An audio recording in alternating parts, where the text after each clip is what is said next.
Assalamualaikum warahmatullahi wabarakatuh. Bismillahirrahmanirrahim. Alhamdulillahirabbil alamin. Wassalatu wassalamu ala asyrafil anbiya'i wal mursalin wa ala alihi wa sahbihi ajmain. Rabbi shrah li sadri wa yassir li amri wahlul 'uqdatam min lisani yafqahu qawli. Rabbana zalamna anfusana wa illam taghfir lana wa tarhamna lanakunanna minal khasirin.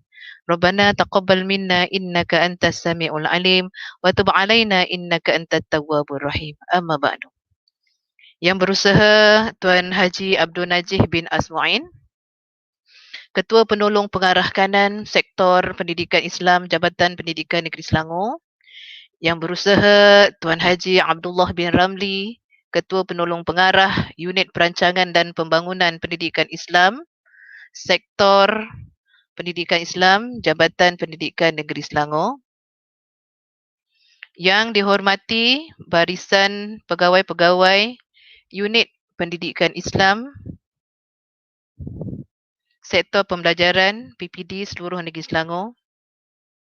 Yang dimuliakan panel penulis jemputan kita pada hari ini, iaitu salah seorang penulis buku teks pendidikan Syariah Islamiah, Ustazah Nur Fasihah binti Ahmad. Juru teknik Ustaz Muhammad Izwan bin Abdul Qadir dari SMK Taman Selayang. Guru-guru cemerlang, juru-juru latih utama dan seterusnya ustaz-ustazah yang sedang bersama-sama mengikuti program tashrih yang buku pendidikan Syariah Islamiah tingkatan 5, sama ada yang berada di negeri Selangor ataupun yang berada di luar negeri Selangor. Semoga sentiasa dirahmati oleh Allah. Kalam nan suci kukuh tersemat, indahnya Islam terpahat di hati. Padamu Allah ku pohon rahmat, tangan ditadah mohon diberkati. Bagi memberkati majlis pada pagi ini, saya dengan segala ta'zimnya mempersilakan Al-Fadhil Ustaz Muhammad Izwan bin Abdul Qadir untuk membacakan doa. Dipersilakan. Assalamualaikum warahmatullahi taala wabarakatuh. Mula-mula kita baca Ummul Kitab Al-Fatihah. A'udzubillahi minasyaitonirrajim. Bismillahirrahmanirrahim. Alhamdulillahirabbil alamin, arrahmanir rahim, maliki yaumiddin. Iyyaka na'budu wa iyyaka nasta'in. Ihdinas siratal mustaqim, siratal ladzina an'amta 'alaihim ghairil maghdubi 'alaihim waladdallin. Amin. A'udzubillahi minasyaitonirrajim. Bismillahirrahmanirrahim. Alhamdulillahi rabbil alamin wal 'aqibatu lil muttaqin. Wassalatu wassalamu ala sayyidina Muhammad wa ala alihi wa ashabihi ajma'in. Ya Allah ya Karim, sesungguhnya pada hari ini kami bersama kerana-Mu ya Allah. Kami bersama untuk bersama-sama dengan tujuan menimba dan berkongsi ilmu-Mu ya Allah. Di samping mengisi dan mencari keredaan-Mu ya Allah dalam seluruh hidup kami, agar kami sentiasa dapat memberikan yang terbaik buat anak-anak didik kami ya Allah.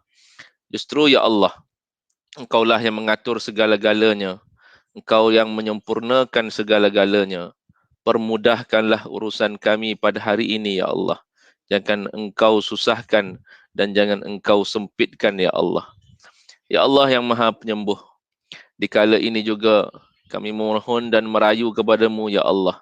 Kau angkatlah wabak COVID-19 yang sedang melanda negara kami ya Allah. Sembuhkanlah mereka yang telah dijangkiti ya Allah. Kuatkanlah kesabaran ahli keluarga mereka ya Allah. Berikanlah semangat dan kekuatan kepada kami semua ya Allah. Ya Allah, sesungguhnya Engkaulah yang memberi kesembuhan. Allahumma ja'al jam'ana hadza jam'an marhuma wa tafarruqana min ba'dihi tafarruqan ma'suma wa la taj'alillahumma fina wa la ma'ana wa la man yataba'una syaqiyyan wa la matrudan wa la mahruma.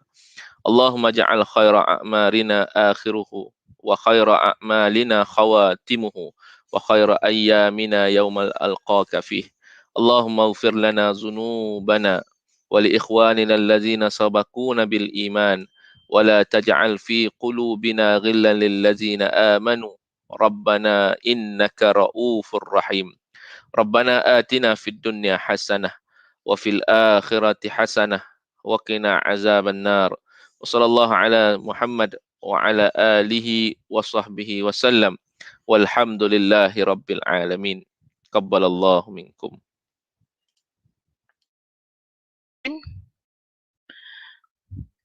Semoga program kita pada pagi ini akan mendapat rahmat daripada Allah Subhanahu Taala dengan bacaan doa tadi. Jadi kesyukuran dan pujian sebenarnya hanya pada Allah Subhanahu Taala, Tuhan sekalian alam, kerana dengan izinnya kita dapat bersama-sama dalam suasana pandemik kali ini. Walaupun sedang dalam suasana pandemik, kita dapat terus untuk menimba ilmu. Semoga ia menjadi asbab untuk kita mudah masuk ke syurga. Jadi tahniah sekali lagi kepada Jabatan Pendidikan Negeri Selangor, khususnya sektor pendidikan Islam yang berjaya mengadakan program yang bermanfaat ini demi kecemerlangan anak-anak didik kita. Baiklah Ustaz dan Ustazah dan anak-anak yang ada di luar sana, sebelum kita mengikuti, kita teruskan dengan tashrih kitab PSI ini, ingin saya perkenalkan ahli panel yang akan bersama-sama sepanjang program ini berlangsung. Jadi untuk makluman semua, sebenarnya buku PSI tingkatan 5 ni sebenarnya telah ditulis hasil kerjasama 4 orang penulis, iaitu terdiri daripada Dr. Nik Abdul Rahim bin Nik Abdul Ghani, merupakan seorang pensyarah kanan di Pusat Kajian Syariah Fakulti Pengajian Islam UKM. Yang kedua, Ustaz Muhammad Nazir bin Ilyas, juga pensyarah Pusat Kajian Syariah Fakulti Pengajian Islam di UKM. Yang ketiga, Ustazah Mahimun binti Sardi, guru PSI yang sangat berpengalaman luas. Beliau telah pun mengajar PSI ini selama 22 tahun dan sekarang ini berkhidmat di Sekolah Menengah Agama Persekutuan Kajang. Dan tak lupa kepada ahli panel jemputan kita pada hari ini, iaitu Ustazah Nur Fasihah binti Ahmad. Beliau merupakan guru cemerlang PSI. Beliau merupakan guru cemerlang PSI. Dan mengajar di sekolah dan pernah mengajar di Sekolah Menengah Sains Sembrong, Kuala Johor, Keluang Johor pada tahun 2013 hingga 2015. Kemudian mengajar di di Sekolah Menengah Agama Persekutuan Kajang dari tahun 2015 sampailah sekarang. Jadi pengalaman mengajar adalah baru berkhidmat selama 8 tahun dan masih jauh lagi perjalanan. Dan beliau merupakan penulis buku teks PSI KSSM tingkatan 5 dan juga salah seorang penulis buku latihan PSI terbitan Telaga Biru dan terlibat dalam membina item peringkat SBP, Sekolah Berasrama Penuh. Baiklah semua, sebelum kita teruskan dengan tasrih kitab, ingin saya menekankan bahawa buku PSI tingkatan 5 ada sedikit perbezaan dengan buku PSI KBSM yang kita biasa gunakan sebelum ini. Bukunya lebih tipis dan banyak menggunakan warna, semua orang tahu, dan pelbagai grafik bagi menarik minat murid-murid. Jadi kandungan buku ini masih lagi mengekalkan 6 bidang. Kalau dulu 6 bidang ni meliputi ayat hukum, hadis hukum, usul fiqh, sejarah perundangan Islam, tahun ini diubah daripada akidah tukar kepada tamadun Islam. Jadi kandungan buku ini dari ikut susunannya bermula dengan ayat hukum, hadis hukum, usul fiqh, fiqh, sejarah perundangan Islam dan juga tamadun Islam. Masih lagi mengekalkan 6 bidang. Jadi oleh itu kalau kita lihat ada penambahan pada bidang tamadun dalam buku KSSM ini, yang mana kita tahu sebelumnya bidang tamadun Islam ni diletakkan di bawah pendidikan Quran Sunnah, tapi sekarang dia telah diletakkan di bawah pendidikan syariah Islamiah. Apa pun alasan penukaran, maksudnya ia telah melalui beberapa kajian yang telah dijalankan oleh pihak kementerian. Jadi apa pun sebagai orang bawah, sebagai pengguna, kita kena ikut je lah.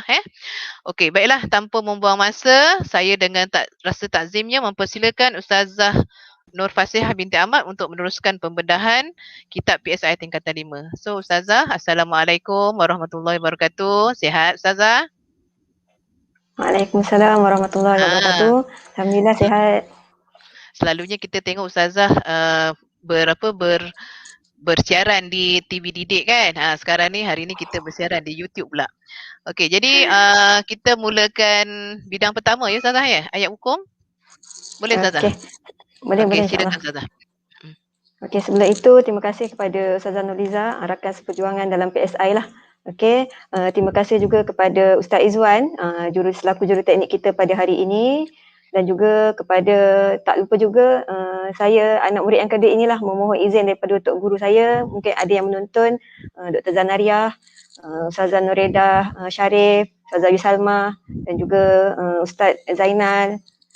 Seterusnya Ustaz Rahim, tok-tok guru saya yang hebat ini untuk berkongsi ilmu pada hari ini, dan juga seterusnya terima kasih kepada para hadirin yang sudi menonton program kita pada hari ini. Okey, alhamdulillahirabbil-alamin. Pertama kali marilah kita merapatkan kesyukuran kerana dengan limpah kurnia dan juga hidayahnya program ini dapat dilaksanakan pada hari ini. Pada pagi ini saya ingin berkongsilah serba sedikit tentang buku teks PSI tingkatan 5 ini, di mana saya seperti yang Ustazah Nurliza terangkan tadi, saya merupakan salah seorang daripada ahli panelnya. Okey, dan saya ni bukanlah yang terbaik di antara ahli-ahli panel ini, malah saya ni yang paling kerdil lah. Okey, ada gelaran doktor di situ, ada Ustazah Mahimun yang berpengalaman lebih 30 tahun dalam bidang PSI. Okey, saya ni hanyalah baru beberapa tahun, tak sampai 10 tahun pun berkhidmat sebagai seorang guru. Tapi saya memenuhi amanah lah yang telah rakan-rakan minta untuk cuba menyampaikan apa yang terbaik untuk buku pendidikan syariah Islamiah tingkatan 5 ini. Okey, seterusnya untuk makluman semua para hadirin, terutamanya rakan-rakan guru, penulisan buku teks ini adalah kita berpandukan kepada DSKP yang telah disediakan oleh bahagian KPM lah. Bahagian BPK antaranya lah. Okey, perkembangan kurikulum. Kurikulum, okey. Dan seterusnya sebelum terhasilnya buku teks ini telah banyak melalui proses-proses yang sangat panjang. Okey, sukarlah untuk diterjemahkan, di mana saya pun pertama kali sebagai penulis, ketika menulis itu, saya kongsilah sedikit lah ya. Ketika menulis itu saya sebenarnya dalam keadaan mengandung lah. So kita gigih lah, orang perempuan tahulah macam mana bila kita mengandung ni dengan mabuknya. Okay, dan saya amat berbesar hati dengan para panel kerana mereka banyak membantulah. Okay, antara proses-proses penilaian buku teks ini adalah kita melalui proses PMS, kemudian NSK, kemudian disemak oleh oleh ramai orang, antaranya pensyarah-pensyarah daripada USIM, mereka yang terlibat dalam bahagian jawi, juga daripada guru-guru pendidikan syariah Islamiah, dan juga ramai lagi lah antaranya yang terlibat. Dan alhamdulillah melepasi proses itu maka terhasillah buku teks seperti yang kita lihat pada hari ini dan apa yang berada pada tangan tuan-tuan dan juga puan-puan. Okey. Semoga dengan apa yang kita bentangkan pada hari ini dapat memberi penjelasan kepada rakan guru untuk memudahkan pengajaran di dalam kelas bagi mencapai objektif sebenar apa yang KPM minta dan juga objektif sebenar di dalam DSKP itu. Okey, mari kita mulakan. Boleh Kak Liza kita mula? Boleh. Sila. Okey. Saya dah biasa panggil Kak Liza. So nak panggil Ustazah Aliza tu jadi terbelit lidah pula. Tak apa, kakak pun boleh. Kakak nak pension ni. Ni mami lah, mami sebenarnya, mami gorgeous ni. Okey. So kita persilakan, kalau kita lihat di sini, inilah seperti yang saya ceritakan tadi, nama-nama rakan penulis saya, kemudian editor. Buku ini adalah terbitan daripada Telaga Biru, sama juga seperti buku tingkatan 4 lah, terbitan daripada Telaga Biru. Okey, yang ini adalah antara mereka yang terlibat dalam jawatan kuasa buku teks kita lah. Okey, antaranya yang saya sebut tadi PMS ini adalah proof muka surat. Ini antaranya lah. Okey, seterusnya kalau rakan guru, saya suka untuk menyarankan rakan guru baca bahagian pendahuluan ini kerana di dalam ini banyak intipatinya lah. Okey, antaranya ada matlamat yang ingin disampaikan. Antaranya melahirkan generasi solat. Yang ni guru boleh baca lah. Okey, dan seterusnya kita pergi kepada pengenalan ikon. Okey, bagusnya yang ini adalah ada pengenalan ikon. Betul Kak Liza. Okey, di mana pengenalan ikon ini akan memberi tarikanlah kepada pelajar. Okey, di mana seperti yang Kak Liza katakan tadi, buku teks kita ni berwarna-warni lah. Kerana apa? Kerana kita nak menarik minat pelajar supaya mereka ni cinta dengan buku kita ni. Okey, so yang ini kita akan nampak lah nanti pada bab-bab yang akan datang lah. Okey, next saya akan teruskan dengan bahagian kandungan. Okey, jika kita lihat pada bahagian kandungan, okey, tajuk-tajuk ini dari mana kami ambil, kami merujuk kepada DSKP. Okey, so tajuk-tajuk ini semuanya adalah merujuk daripada DSKP dan kita ubah suai sedikit lah. Ada yang kita ubah suai sedikit, ada yang kita kekalkan. Okey. Contohnya macam wakaf ini dalam DSKP perkataannya berwakaf. Kita tukar kepada wakaf. Okey, tapi masih merujuk kepada DSKP. Okey, so kita masuk dalam bidang ayat hukum. Okey, pada setiap bidang, kita ada 6 bidang. Ini bidang pertama, ayat hukum. Pada setiap bidang, buku teks ini kita paparkan dengan halaman yang merujuk kepada semua topik, semua bab. Maksudnya kalau bidang ayat hukum, ini adalah bab-bab. Maknanya ada dia punya pendahuluan kan Kak Liza kan? Ada 4 tajuk lah maksudnya. Betul tu Kak Liza. Okey, ini 4 tajuknya lah. Okey, so, dan ini daripada 4 tajuk tu rasanya macam satu tajuk barulah, menjauhi riba tu kan ya? Betul Ustazah. Ya, dan menjauhi riba ni duduk dekat tajuk pertama Kak Liza kan? Ya, bagus. Okey. So, jika kita lihat, kita mulakan dengan pengenalan ikon tadi. Kalau kita perasan kita ada cetusan. So, cetusan ini apa fungsinya? Fungsinya apa? Agak-agak apa Kak Liza? Kita punya fungsi cetusan ni Kak Liza. Oh, cetusan agak-agak lah Kak Liza. Sekarang ni kan dah ramai dah orang ni kan terlibat dengan riba kan. Jadi antara sedar dan tak sedar je. Kadang-kadang dia tak sedar yang benda yang dia lakukan tu riba. Rupanya bila kita dah belajar baru tahu tu riba. Jadi bagusnya tajuk ni bagi akak kalau dia ajar tingkatan 5. Jadi dia nak keluar nanti dia tahu oh ini riba. So dia akan tinggalkan. Okey, bagus Kak Liza. Betul lah tu. Okey, dan di mana cetusan ini seperti yang Kak Liza kata tadi, bila contohnya kita tengok di sini, adakah harta yang kita miliki bebas daripada riba? Mungkin guru-guru berfikir, anak murid ni kecil lagi. Okey, apa kaitannya dia orang tak ada harta pun lagi, macam mana dia orang nak tahu riba tu? So yang ini adalah keperluan untuk dia pada masa akan datang. Okey, kalau kita lihat nanti pada masa akan datang, dia akan beli kereta, dia akan beli rumah. Kita ajar mereka bagaimana cara untuk memiliki aset-aset tersebut dengan cara menjauhi riba. Dengan cara yang halal. Betul tu Kak Liza.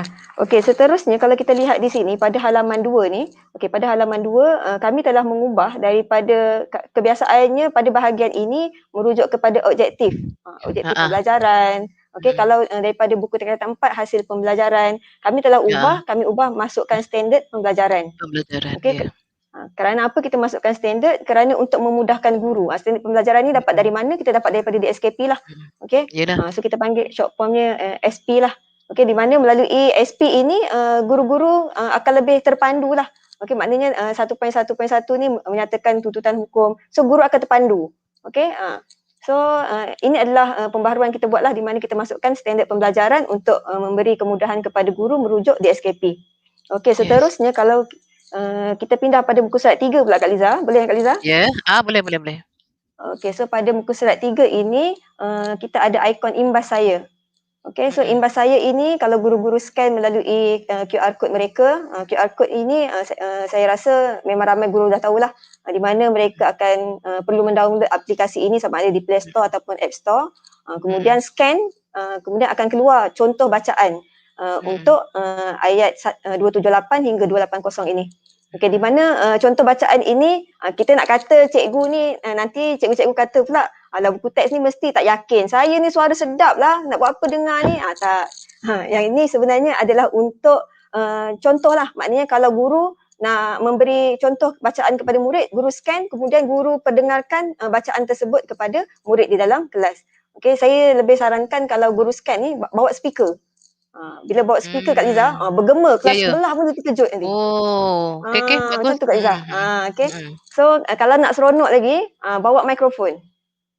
Okey, bila bawa mikrofon, nampak kan mikrofon tu? Yang ni saya buat kan. Bila kita bawa mikrofon, bila budak nak mengaji ayat ni, saya akan cakapkan dia, okey, pegang mikrofon tu. Dia mula ustazah. Saya tak pernah. Dia mula macam tu. Tapi sebenarnya perkara tersebut dia boleh menimbulkan minat murid lah. Itu antaranya lah yang saya buat dalam kelas lah.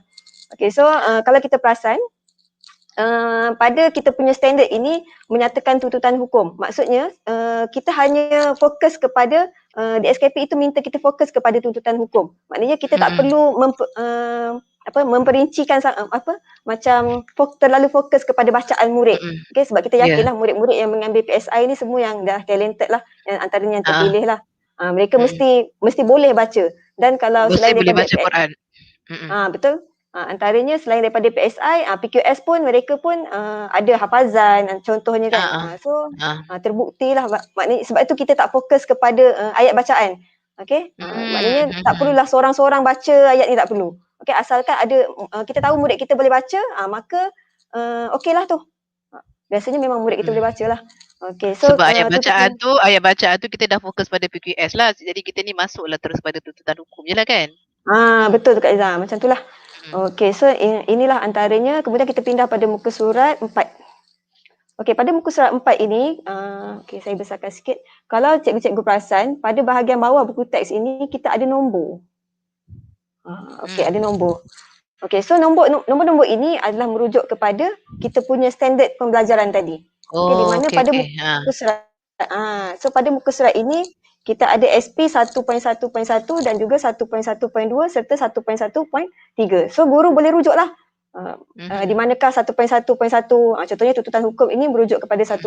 Okay, so tuntutan hukum ini kita ambil dari mana? Tuntutan hukum ini kita ambil daripada ayat tadi. Maknanya tak menyimpang jauh lah Kak Liza. So kita fokus kepada ayat tu. Ayat tu cakap apa? Itu adalah tuntutan hukum yang ada dalam ayat tersebut. Okay. Jadi so sama juga memudahkan student, memandu student lah. So guru-guru ketika nak mengajar boleh mencari info tambahan lah. Okay, di antaranya cadangan untuk mengajar bahagian bidang ayat hukum ini dicadangkan membaca kitab tafsir Al-Hakam. Itu antara cadangan. Nanti kita boleh tengok pada bahagian rujukan ada antara contoh-contoh rujukan yang boleh guru lihat lah. Okey, kemudian sebab nuzul. Sebab nuzul ni sama je lah macam yang kita punya silibus lama. Kaedah istinbat hukum pun sama ketika kita silibus lama. Kemudian konsep riba. Ini semua masih samalah. Okey. Bukanlah masih sama tu maksudnya, kan tajuknya tak ada dulu kan. Maksudnya dia punya susun atur.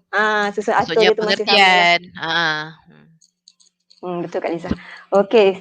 So kita lihat di sini. Okey, ini tajuk barulah. Okey, so sebelum ini pernah timbul isu lah di antaranya sekejap saya tengok buku saya. Okey, pernah timbul isu tentang bila kita masukkan contoh ini membeli emas secara bertangguh ataupun berhutang, ini merujuk kepada riba.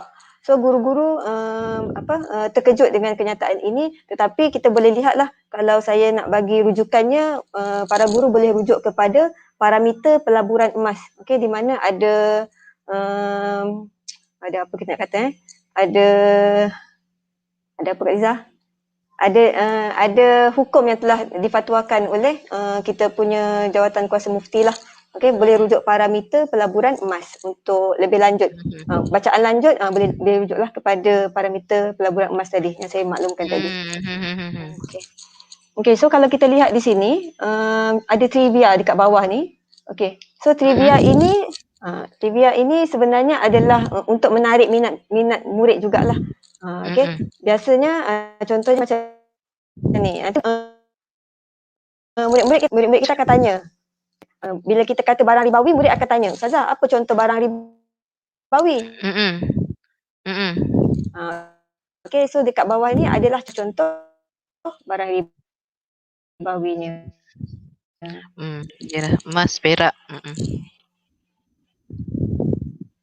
Okey, so line okey kan Kak Izzah kan? Boleh dengar kan? Okey, boleh dengar. Okey.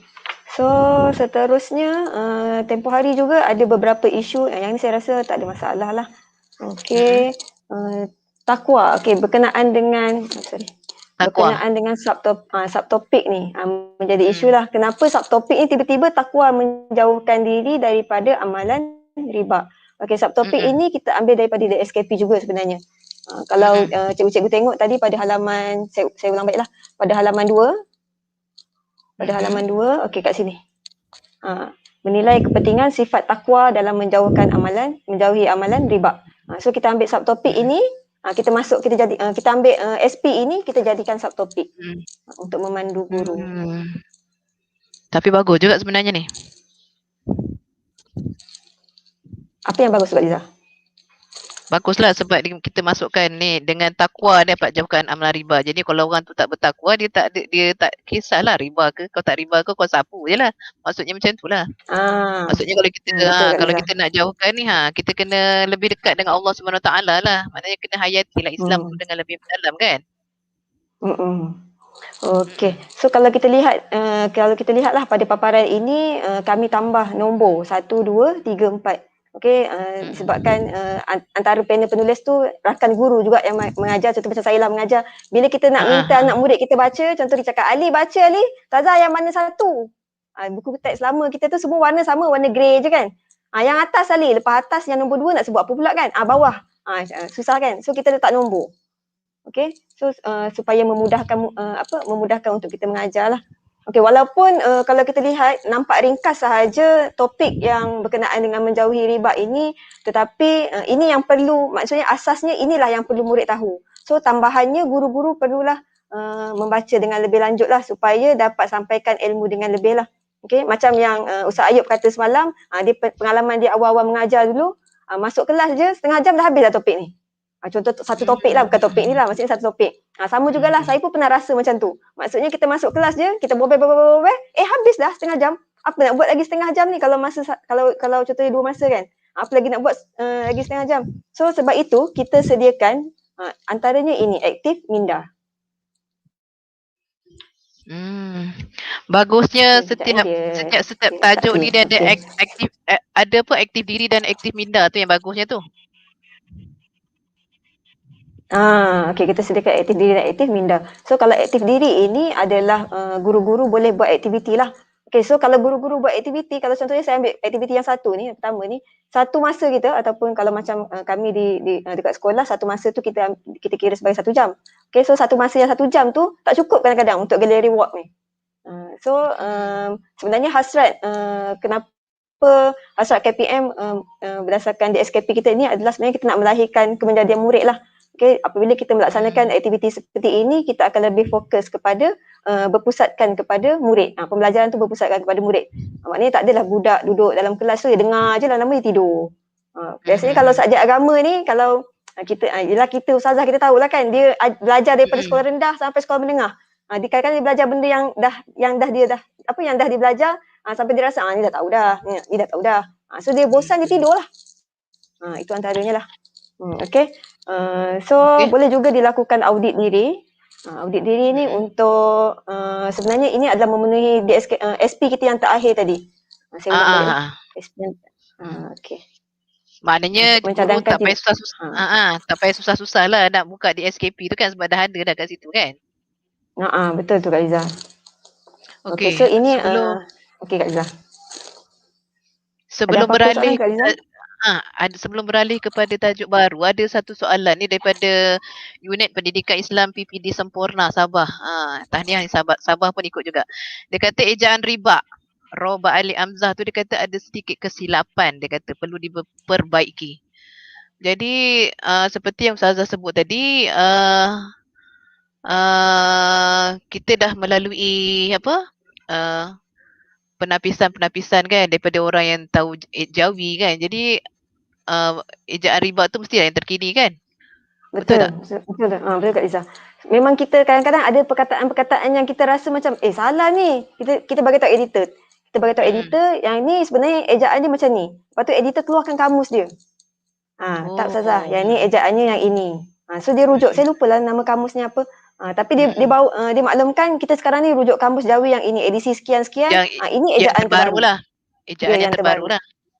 Memang kita dah rujuk kepada panel-panel kita pun memang ada yang terlibat dalam Jawi. Memang setakat inilah ejaan yang terbaru. Jadi macam tu lah kepada UP PPD Sempurna.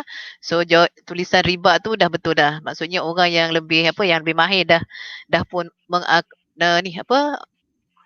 mengakui lah ejaan tu yang mengesahkan maksudnya macam tu dah. Gitulah Okey, maksudnya. harap menjawablah. Okey, Mm-mm. kita teruskan. Okey. So kita masuk tajuk yang kedua, pengurusan anak yatim. Ini tajuk yang lama juga kan? Oh, tajuk yang lama. Cuma dalam tajuk ni tak apalah, nanti bila tiba muka surat ni saya nak tanya juga ni. Takut saya kalau Kak Liza nak tanya ni. Okey, so sama jugalah pada muka surat 13 ini. So gambar-gambar ni Kak Liza, kalau untuk pengetahuan lah saya share je lah. Ketika buat buku teks ni, editor maklumkan kepada kami, dia nak ambil segala-galanya tu kena berhati-hati. Contoh macam gambar. Kalau gambar dia nak ambil daripada mana-mana, memang dia kena tahu orang tu bagi ke dia nak ambil. Sebab orang boleh saman. Orang boleh saman lah kalau contohnya dia ambil sesuka hati lah. Itu untuk pengetahuan lah. Okey. So yang ini pun samalah pada muka surat 14 ni sama saja dengan tajuk yang pertama. Kemudian kalau kita lihat kepada tuntutan hukum, sama lah. Maksudnya sama. Cuma untuk sebab nuzul ni kalau kita lihat dalam buku teks, sebab nuzul ni ringkas sahajalah. Cuma rakan guru bolehlah membuat bacaan tambahan untuk diceritakan dalam kelas. Kalau baca yang ni je memang 5 minit dah habis dah. Untuk sebab nuzul 5 minit dah. Bukanlah so kita boleh buat tambahan lah. Kita buat tambahan. Kita buat tambahan sendirilah. Contohnya sesungguhnya anak saudaraku dalam jagaanku. Kita boleh buat pembacaan anak saudara dia ni bagaimana. So anak saudaranya ini merujuk kepada anak saudara yang masih kecil. Okey, yang belum balik lagi, yang belum balik lagi lah. Yang tak mampu lagi untuk menguruskan harta. Okey. So yang ini adalah penambahan barulah di mana panel telah mempermudahkan untuk pengajaran guru lah supaya murid lebih nampak bila kita keluarkan satu-satu lafaz-lafaz istinbat hukum ini. Okey. Saya rasa yang ini sangat membantu guru lah. Kemudian dalam muka surat yang sama tu tentang pengertian sufaha tu kan, kalau kita tengok KBSM dia ada pengertian sufaha mengikut pendapat ulama kan. Jadi ikut buku KSSM ni pengertian sufaha ni just diteruskan kepada pengertian macam biasalah, dia tak ada pengertian mengikut pendapat-pendapat ulama. So apa rasionalnya? Adakah dia mungkin tujuannya untuk lebih memudahkan murid kan? Jadi maknanya boleh tak kalau sebagai guru kan kita bagi juga pengertian sufaha ikut pendapat ulama KBSM tu? Okey, terima kasih Kak Liza atas soalannya. Okey, so setelah saya rujuk pengertian sufaha ini memang ada banyaklah pendapat-pendapat ulama tentang pengertian sufaha. So yang ini antaranya kita ambil daripada pendapat Zamakhsyari dan juga Rashid Radin. Okey. Nanti kalau ada pembetulan nanti saya maklumkan semulalah. Setakat ini yang dimaklumkan begitulah. Kalau kita nak mengajar murid kita banyak-banyak pendapat pun boleh, tapi yang kita tekankan contohnya kalau masuk periksa pun yang keluar yang ini jugalah. Masuk periksa keluar yang ini lah. Cumanya bila banyak-banyak tu contohlah saya selalu bila dalam kelas saya cerita macam-macam mazhab. Contoh mazhab ini cerita, apa kata mazhab ni. Akhir sekali baru saya simpulkan sebenarnya kita ikut yang ni. Kadang-kadang budak kita tak faham Kak Iza. Dia confuse. Ustazah tadi kata boleh. Ni kata tak boleh pula. Mana satu ni Ustazah? Dia confuse. Jadi nak menghilangkan confuse lah ni. Sebab budak kita tahap dia tu belum sampai. So orang yang cipta DSKP ni dia lebih arif lah. Saya pun tak terlibat dengan DSKP. So saya tak tahulah bagaimana proses penghasilan. Bak kata Kak Liza tadi yang antara yang terlibat kan Kak Liza kan DSKP? Yelah. Bak kata Kak Liza melalui bermacam-macam kajian lah kan untuk menghasilkan DSKP itu. So saya teringat ketika buku teks saya kata 4 lah. Contohnya ada perkataan apa ya? Berkaitan dengan ada nama seseorang lah ke ada kitab dia ke apa tah. Lepas tu anak murid saya tanya, Ustazah ni kena hafal tak?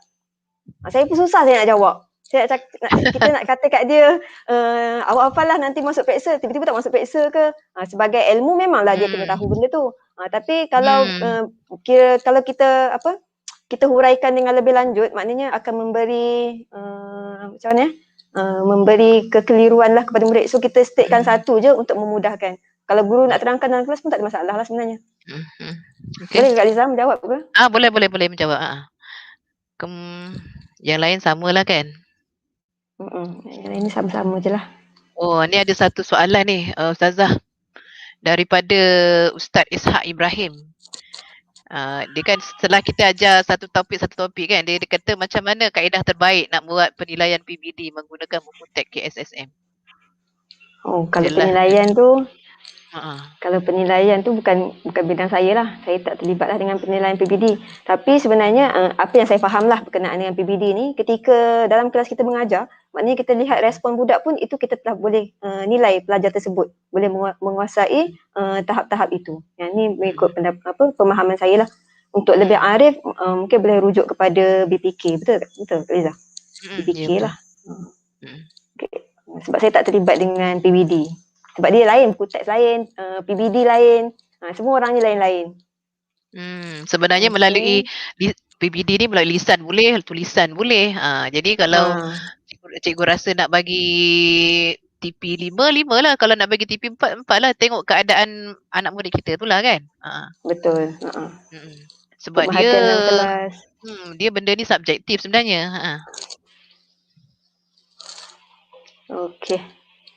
So contohnya kalau bila guru tersebut mungkin melakukan aktiviti, contoh kita ambil lah aktiviti role play ni.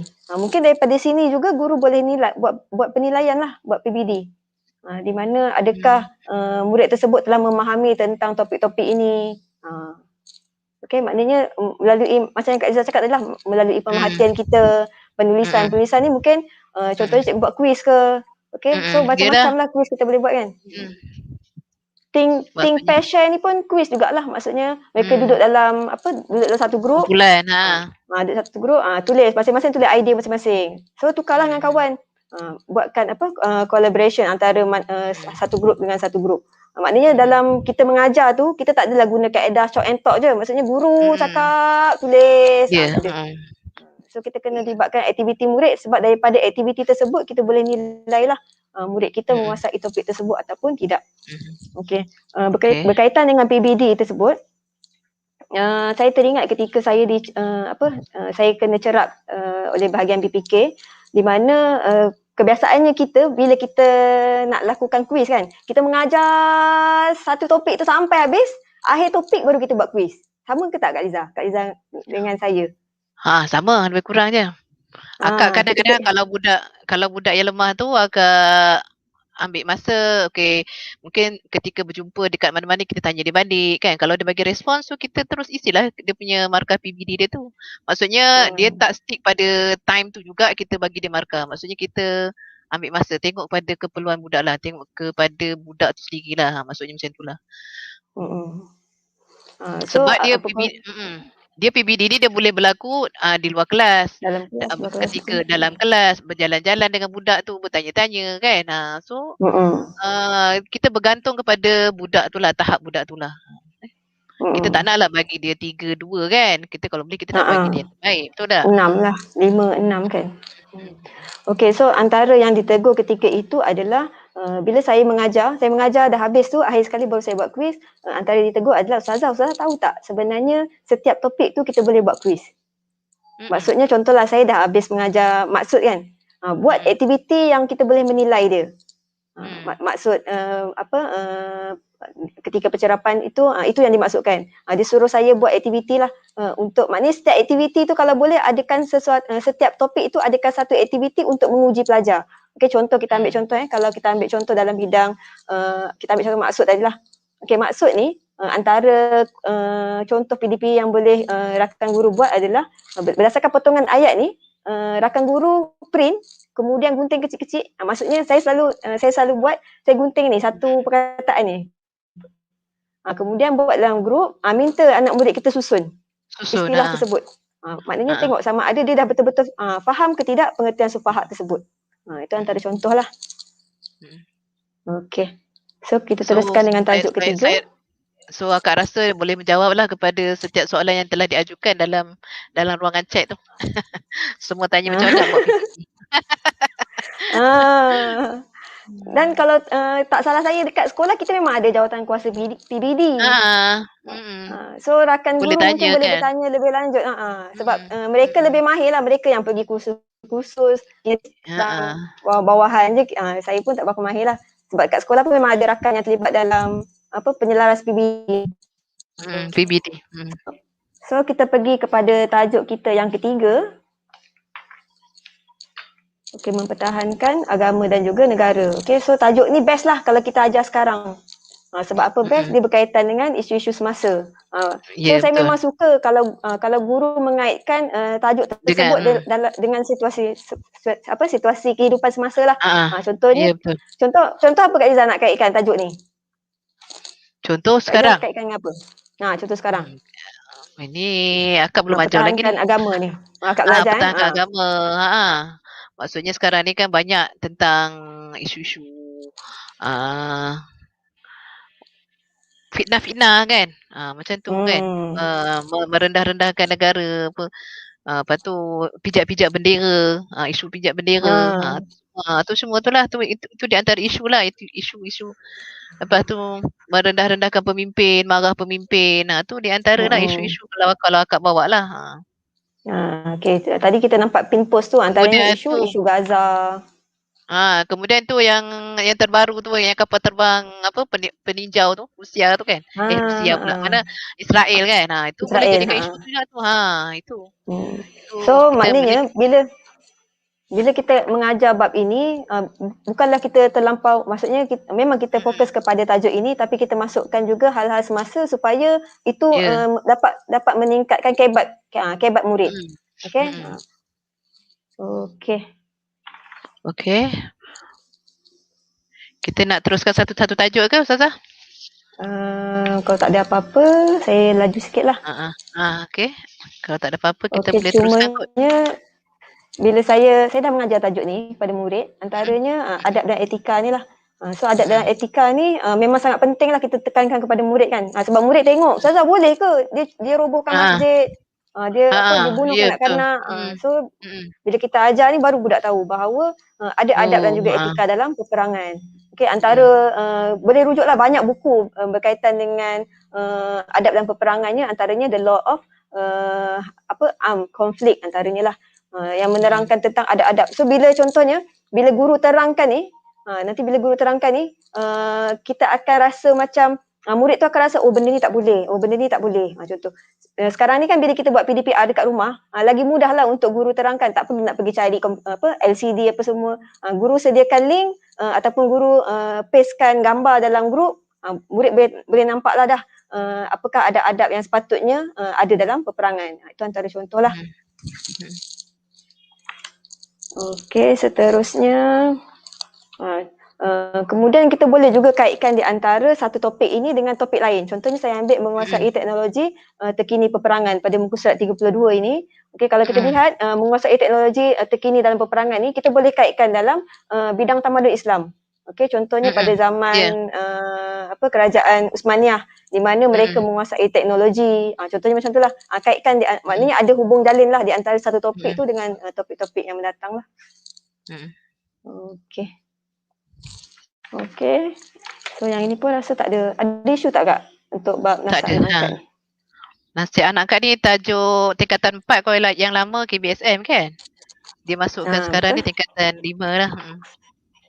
So rasanya tak ada. Guru-guru boleh juga rujuk kepada soalan kebat yang telah disediakan lah. Maknanya contohnya kalau kita, macam saya pun tak berpandai nak buat soalan kebat. So bila kita rujuk pada soalan kebat ni boleh memandu kita. Guru-guru boleh cuba untuk membuat soalan kebat supaya kita dapat melatih budak lah berfikir ke arah yang lebih tinggi lah. Okay. Jangan tanya pula Ustazah. Jawapan. Sekarang ni itulah yang Kak Liza nak jadikan isu tu. Saya mana nak cakap, Kak Liza dah cakap dah. Bila akak bagi latihan kan pada budak, Ustazah jawapan macam mana? Awak fikirlah sendiri kan. Takkan semua nak Ustazah bagi. Bila awak dah fikir, nanti kita perbetulkanlah daripada jawapan awak tu. Jadi pada pendapat akak, cikgu-cikgu kat luar sana pun masalah juga nak menjawab soalan kebat. Jadi apa kata kan? Kita minta penulis ke ataupun orang yang buat buku teks ni bagilah jawapan kebat tu dekat QR code ke, jadi untuk panduan dah pada ustaz dan ustazah. Jadi macam itulah. Sebab bukan semua ustaz dan ustazah ni mahir tentang kebat ni. Walaupun dia dah bermula pada tahun 2015 kan. Dah berapa tahun dah? 2015 sekarang 2021 memang ada dah 6 tahun. 6 tahun masih belum mahir lagi. Dia kena lama lagi. Okey. So saya respon sikitlah sebab saya banyak bila saya tengok dalam grup tu ramai orang tanya, soalan ni jawapan macam mana, soalan ni jawapan macam mana. Lepas tu samalah macam yang Kak Izzah cakap tadi, ada yang minta untuk sediakan skema jawapan. Tapi kalau Kak Izzah, kalau kita tengok pada setiap buku teks, mana-mana buku teks pun memang tak ada skema jawapan lah. Memang tak ada skema jawapan. Okey, so kalau kita lihat di sini sebenarnya dia mencabar guru sendiri kan, untuk berbincang, untuk berbincang dengan rakan-rakan guru yang lain macam mana nak jawab soalan ni. Kalau tidak, tak adalah daripada perbincangan tu akan wujudlah PLC ke coaching ke kan. Jadi boleh masuk dalam SPLKM lah. Betul Kak Izzah. Itu macam mana pendapat Kak lah. So sebenarnya guru tak perlulah nak buat panel tak perlu nak buat jawapan sebab jawapan ni sebenarnya merujuk kepada guru. Guru boleh sediakan jawapan. Kalau guru contohnya macam kita ada group yang kita punya tele tu, kalau guru bincang dalam jawapan tu ramailah yang sudi. Saya selalu jadi CCTV je, saya membaca je. Kadang-kadang kalau saya rajin saya respon lah, saya selalu baca tapi memang saya ikutilah apa-apa yang guru cakap dalam tele tu, cuma saya jadi CCTV je lah. Okay, so apabila contoh macam soalan ni, kalau guru tak faham, guru boleh tanya kepada rakan-rakan dalam grup tersebut. InsyaAllah ramai yang akan membantu. Okay, so boleh Kak Liza? Maknanya tak adalah panel memang tak sediakanlah jawapan untuk skema jawapan untuk soalan-soalan ni lah. Sebenarnya Kak pun setuju kalau tak ada jawapan tu, sebab jawapan kebat ni dia boleh pelbagai kan. Dan kadang-kadang bila ada jawapan ni, guru akan terikat dengan satu jawapan je. Nanti bila dah masuk jawapan lain itu dah salah dah pula sebab dah tak ikut jawapan yang tu kan. Jadi contoh bila kita ajar satu dalil tu, dia guna dalil tu untuk semuanya. Ya betul. Contoh. Gelak kuat Kak Liza, ada apa-apa tu. Itulah yang berlaku pada KBSM dulu. Apa dalil-dalil tertentu saja. Betul. So kalau kita lihat di sini ni ikon-ikon yang ada pada pengenalan ikon tadilah. Okey. Dan penambahan yang kami buat adalah kami masukkan markah. Okey, kepada soalan-soalan ni. Kalau kita lihat contohnya, kejap dia lagging sikit. Bagi akak dengan ada markah ni bagus. Sebenarnya kita boleh tahu ada berapa jawapan yang kita nak bagi kan. Kalau tak ada markah tu, kalau tak ada macam buku lama tak ada markah, so cikgu kena letak markah sendirilah. Bagi tahu kat anak murid, okey ni 2 markah, ni 4 markah. Jadi dah ada markah ni maksudnya satu panduan yang baguslah. Maksudnya KSSM ni baguslah, buku yang terbaru ni. Okey. Samalah Kak Liza, sebenarnya ini adalah pengalaman antara kami jugalah sebagai panel penulis dan juga rakan-rakan guru lah. Di mana bila kita mengajar, bila kita suruh budak jawab, budak tanya, Ustazah, yang ni nak buat berapa jawapan? Contoh kita ambil contoh yang nombor 8 tu, huraikan 2. Contohlah soalan dia tak letak 2, huraikan hujah. Nanti budak akan tanya kita, Ustazah ni nak berapa? So bila kita bila kita buat macam ni lebih mudah, lebih terpandulah. Okey, kemudian ada di sini kalau dilihat kita ada Kahoot. Okey, so guru-guru bolehlah buat game ni dalam kelas supaya pembelajaran lebih seronok lah. Okey. Kalau Kahoot ni saya rasa dah popular lah, memang ramailah guru-guru dah pernah buat. Okey, guru-guru sendiri pun dah pernah menjadi peserta untuk menjawab Kahoot. Tak ada masalah. Guru-guru pun dah boleh buat soalan Kahoot. Guru-guru pun dah boleh buat soalan Kahoot. Okey, cumanya contohlah, kalau guru-guru scan QR code ni tak keluar, boleh maklumkan kepada kami panel ataupun terus berhubung kepada penerbit teruslah, iaitu penerbit kita Telaga Biru lah. Kadang-kadang link tu dia lama-lama takut dia ada problem ke. Macam tu lah. Jadi maknanya kalau buku ni lama-lama dia punya link ni tak bagus lah. Kena setiap tahun kena keluarkan buku baru lah macam tu. Tak adalah Kak Izzah. Link sebenarnya memang penerbit beli. Dia punya saya nak sebut apa pun tak tahu, macam rumah dia lah. So penerbit beli rumah tersebut supaya kita boleh guna lama benda tersebut. Tak adalah bila kita tadi saya bagi contoh lah, maksudnya kalau tak boleh guna maklumkan. Tapi setakat ini memang semua boleh guna lah. Kalau tak boleh guna kena maklum. Ni ada satu cadangan ni daripada Ustaz Ishak Ibrahim. Dia kata mohon format jawapan kebat dikongsikan kepada guru-guru sebagaimana KBSM dahulu. Akak rasa kalau jawapan kebat KBSM dengan KSSM lebih kurang sama je kan? betul dah. Masih sama, kita masih saya tak Hmm. terlibat dalam pembuatan soalan peringkat-peringkat yang tinggi-tinggi. Kak Liza mungkin lebih arif lah bab ni. Okey, so setakat ini yang saya dimaklumkan kita punya format KBAT tu masih sama seperti KBSM dahululah. Ya, jadi Betul, Kak Liza? cikgu-cikgu, ustaz-ustazah tak payah risaulah. Maksudnya kalau ustaz dan ustazah pernah menjadi mana-mana panel pemeriksa ke kan, dah faham lah. Boleh tanyalah kepada rakan-rakan, kan? Tanya dalam grup pun insyaAllah lah nanti kita akan jawab. InsyaAllah tak ada masalah pun. Tak ada masalah. Okey. Seterusnya kita masuk bidang hadis hukum. Okey, hadis hukum pun samalah, layout dia masih sama. Okey. Kemudian kita ada yang ini contohnya QR code lah. Sama juga seperti ayat hukum tadi. QR code ini untuk apabila guru scan kita akan nampak lah. Bukan nampak, kita akan dapat dengar bacaan hadis tersebut. Hadis. Okay. Cuma Kak, so, yang untuk bahagian hadis ni tajuk yang tingkatan 5 ni tak berubahlah dengan KBSM kan? Cuma mungkin hadisnya ada sedikit perubahan lah. Betul Kak. So macam hadis ini kita ambil riwayat Ibn Hibban. So sama juga perubahan itu kita rujuk daripada DSKP. Kalau guru tanya kenapa hadis tu berubah, sebab DSKP ubah tajuk tu, so buku teks kena follow DSKP lah. Tak boleh tak boleh maknya lain, anaknya lain, tak boleh. Dia kena satu. Tak boleh mandai. Dan kadang-kadang orang yang pernah terlibat dalam buku teks je yang tahu bagaimana, contoh kalau kita nak A, kita buat A. Tapi bila orang atas kata tukar B, kita kena tukar B. Kita tak boleh nak stand kepada A tadi. Contohnya macam itulah.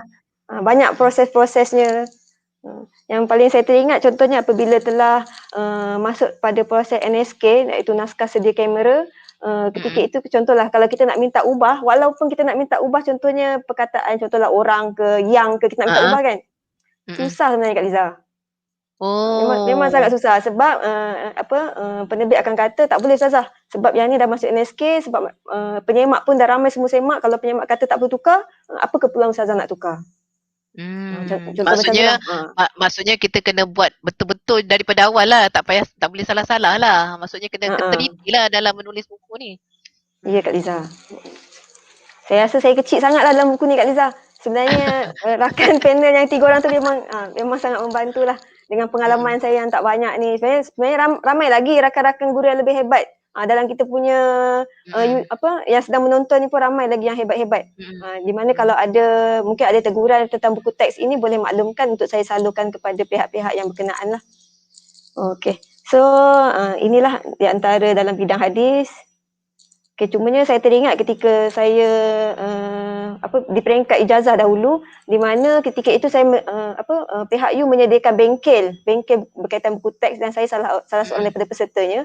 Yang saya paling teringat ketika itu adalah pegawai yang menerangkan tentang bengkel tersebut. Dia menerangkan tentang dalam buku teks ni dia tak ada unsur-unsur negatif. Yang paling saya ingat yang itulah, sebab kebetulan time saya tengok buku time bengkel tu, dia bentangkan tajuk arak. Lepas tu kami tanyalah kenapa tajuk arak ni tak sediakan contohnya macam orang mabuk ke, tunjuk contoh botol arak ke. Kita tanya macam tu. Kemudian mereka jawab kerana dalam buku teks ni kita nak nampakkan nilai-nilai murni. Okey. Itu antara contohnya lah. Tapi dekat muka surat 49 tu gambar botol arak tu. Gambar arak-arak minuman sedang dituangkan tu, itu sebut sedikit macam mana tu? Okey. So itulah. So bila saya sebab saya teringat saya punya pengalaman lama. So bila berkaitan dengan bab ni, saya tanya kepada penerbit lah, boleh ke? Sebabnya dia orang kata dia nak masukkan gambar. Okey, bila dia nak masukkan gambar, saya tanya kepada mereka sebab saya ada pengalaman lama. Saya share pengalaman lama lah kepada mereka, boleh ke kalau kita nak masukkan gambar-gambar ni? Okey, kemudian mereka kata boleh. So bila mereka kata boleh tu, sebab saya utarakan saya punya pengalaman lah, mereka kata boleh, dan proses-proses berikutnya pun tak ada masalah. So akhirnya gambar ini pun dimasukkan lah. Itu saya cerita tentang prosesnya lah. Okey. Saya rasa yang lain pun sama juga kot. Zina pun sama. So kalau kita berpindah kepada bidang yang ketiga, boleh ke Ustazah? Ke nak sentuh satu-satu lagi? Kita ada 1 jam lebih kurang kan Kak Liza kan? Tak sampai 1 Tak jam. sampai Okey, kita berpindah. Boleh ke Kak Liza kita pindah pada bidang ketiga? Boleh.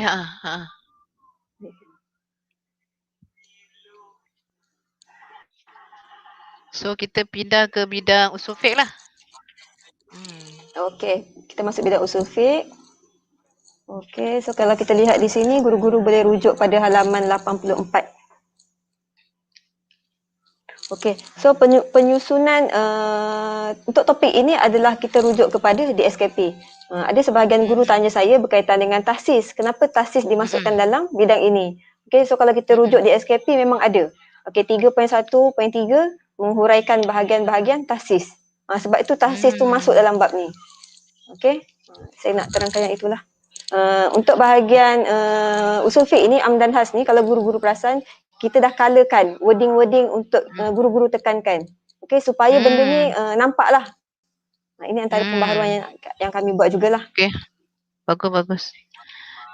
Cuma dalam tajuk am dan has ni, dia ada pengertian khas kan? Pengertian khas, tapi dia tak ada pengertian tahsis. Kalau buku yang lama dia ada maksud tahsis kan, tapi kat sini dia tak ada maksud tahsis. So kalau adakah ini bermakna maksud tahsis tu tak penting ataupun macam mana nak kata tu? Okey. So kalau kita rujuk kepada standard pembelajaran ini, kami merujuk kepada standard inilah. Di mana dalam standard ini tidak dinyatakan pengertian tahsis. So kita terus kepada bahagian-bahagian tahsis. Bahagian tahsis. Ketika sebenarnya tajuk ini di sebalik tabirnya ada lagi beberapa muka surat lain, tetapi muka surat itu telah dihilangkanlah antaranya lah untuk pengetahuan je lah. Okey. So maksudnya ini adalah telah dinasahkan. So ini adalah tajuk yang telah dibenarkan untuk diterbitkan. Inilah yang hasilnya lah. Okey. Macam saya kata tadi lah, kita kadang-kadang kita buat A, tapi bila orang minta kita ubah kepada B, kita kena ubah kepada B. Yalah, kita akur lah kan. Kita akur. Kita nak lawan siapa Kak Liza? Kita ni ikan bilis je. Okey. So macam saya kata tadi lah, kalau ada peringkat atasan minta ubah, kita terpaksa ubah lah. Walaupun kita rasa benda tu perlu ada, tapi kalau mereka minta ubah, kita terpaksa ubah. Okey, seperti yang saya kata dah berulang kali ini, di mana prosesnya amat panjang, dia perlu melalui bermacam-macam laluan. Kalau orang ni kata kena ubah, kita ubah. Kalau orang ni kata kena kekal, kita kekal. Kalau bila dah sampai proses akhir kita nak ubah pun, kita kena minta izin kepada mereka, boleh tak kalau saya nak ubah sekian. Kalau mereka tak benarkan, memang walaupun kita yang panel kan, walaupun kita nak ubah, kalau diorang tak benarkan, memang kita tak boleh ubah. Mungkin boleh menjawablah kenapa itu tak ada, kenapa ini tak ada. Tapi guru-guru boleh mengambil inisiatif untuk menerangkan apa itu tahsis di dalam kelas. Mungkin nanti anak murid kita tanya, Ustazah, tiba-tiba je masuk bahagian tahsis, mana maksudnya? Guru-guru boleh terangkan lah. Yalah, itu peranan guru lah sebenarnya. Ya. Okey. Ada lagi Kak Liza untuk bidang am dan has? Okey, ada satu pertanyaan daripada rakan saya lah kan. Muka surat 94 Ustazah. 94 Kak Liza. Sekejap ya. Kita raikanlah soalan daripada rakan kan. Kalau saya boleh jawab, saya jawab Kak Liza. Kalau saya tak boleh jawab, nanti saya akan tanya pakar saya lah. Dia kata tajuk tentang analisis kaedah am dan khas yang terdapat dalam Al-Quran dan hadis kan. Dia kata yang kalau ikutkan yang paling tepat, dia kata analisis kaedah am dan tahsis yang terdapat dalam Al-Quran dan hadis. Macam mana tu? Okey. Bukan am dan has, dia kata am dan tahsis. Tapi kalau kita tengok dekat buku teks tu, dia dah ada kat tepi kiri tu mukhassis kan? Yang mentahsiskan kan. Maksudnya tu saya rasa tu dah menjawab lah sebenarnya soalan kenapa tak terletak am dan tahsis. Sebab akak rasa kalau letak am dan tahsis nanti budak confuse sebab tajuknya am dan has kan. Kalau letak am dan tahsis nanti tajuknya mesti tulis am dan tahsis, betul tak? Betul Kak Liza. So seperti yang saya kata tadi lah, tajuk ni pun kita ambil tajuk ni kita ambil menurut DSKP. Macam yang ayat hukum tadi yang saya cerita pasal takwa tadi, sama juga yang ini pun kita merujuk kepada DSKP. Kalau kita lihat DSKP kat sini memang dia punya tajuknya menganalisis kaedah am dan has. Am dan has. Memang kita ambil yang ini. Sebab tajuknya am dan has kan. Kalau tajuknya am dan has, tajuk kita belajar pun am dan has. Sebab kita tak nak mengelirukan murid kan. Sebab kalau cikgu tu dia faham lah. Okay. Mungkin guru lah, peranan guru lah untuk memahamkan murid. Sebab kadang-kadang kita belajar ni pun murid kena bergantung juga dengan guru untuk tajuk-tajuk yang susah-susah ni kan. Betul. Kemudian ada satu permintaan lah, dia kata untuk tajuk muka surat 96 ni. Tajuk muka surat 96. Kalau boleh dia kata datangkan contoh ayat ataupun hadis. Contoh muka surat 96 di bawah tajuk ruang lingkup pelaksanaan hukum syarak menggunakan kaedah lafaz am dan khas yang terdapat dalam Al-Quran dan hadis. Tapi tidak ada contoh Al-Quran dan hadis. Dia kata kalau boleh datangkanlah contoh Al-Quran dan hadis. Saya rasa itu mungkin cikgu sendiri yang boleh kot bagi contoh kan. Macam mana dengan pendapat Ustazah? Kejap Kak Liza Ada kecil si comel ni pula.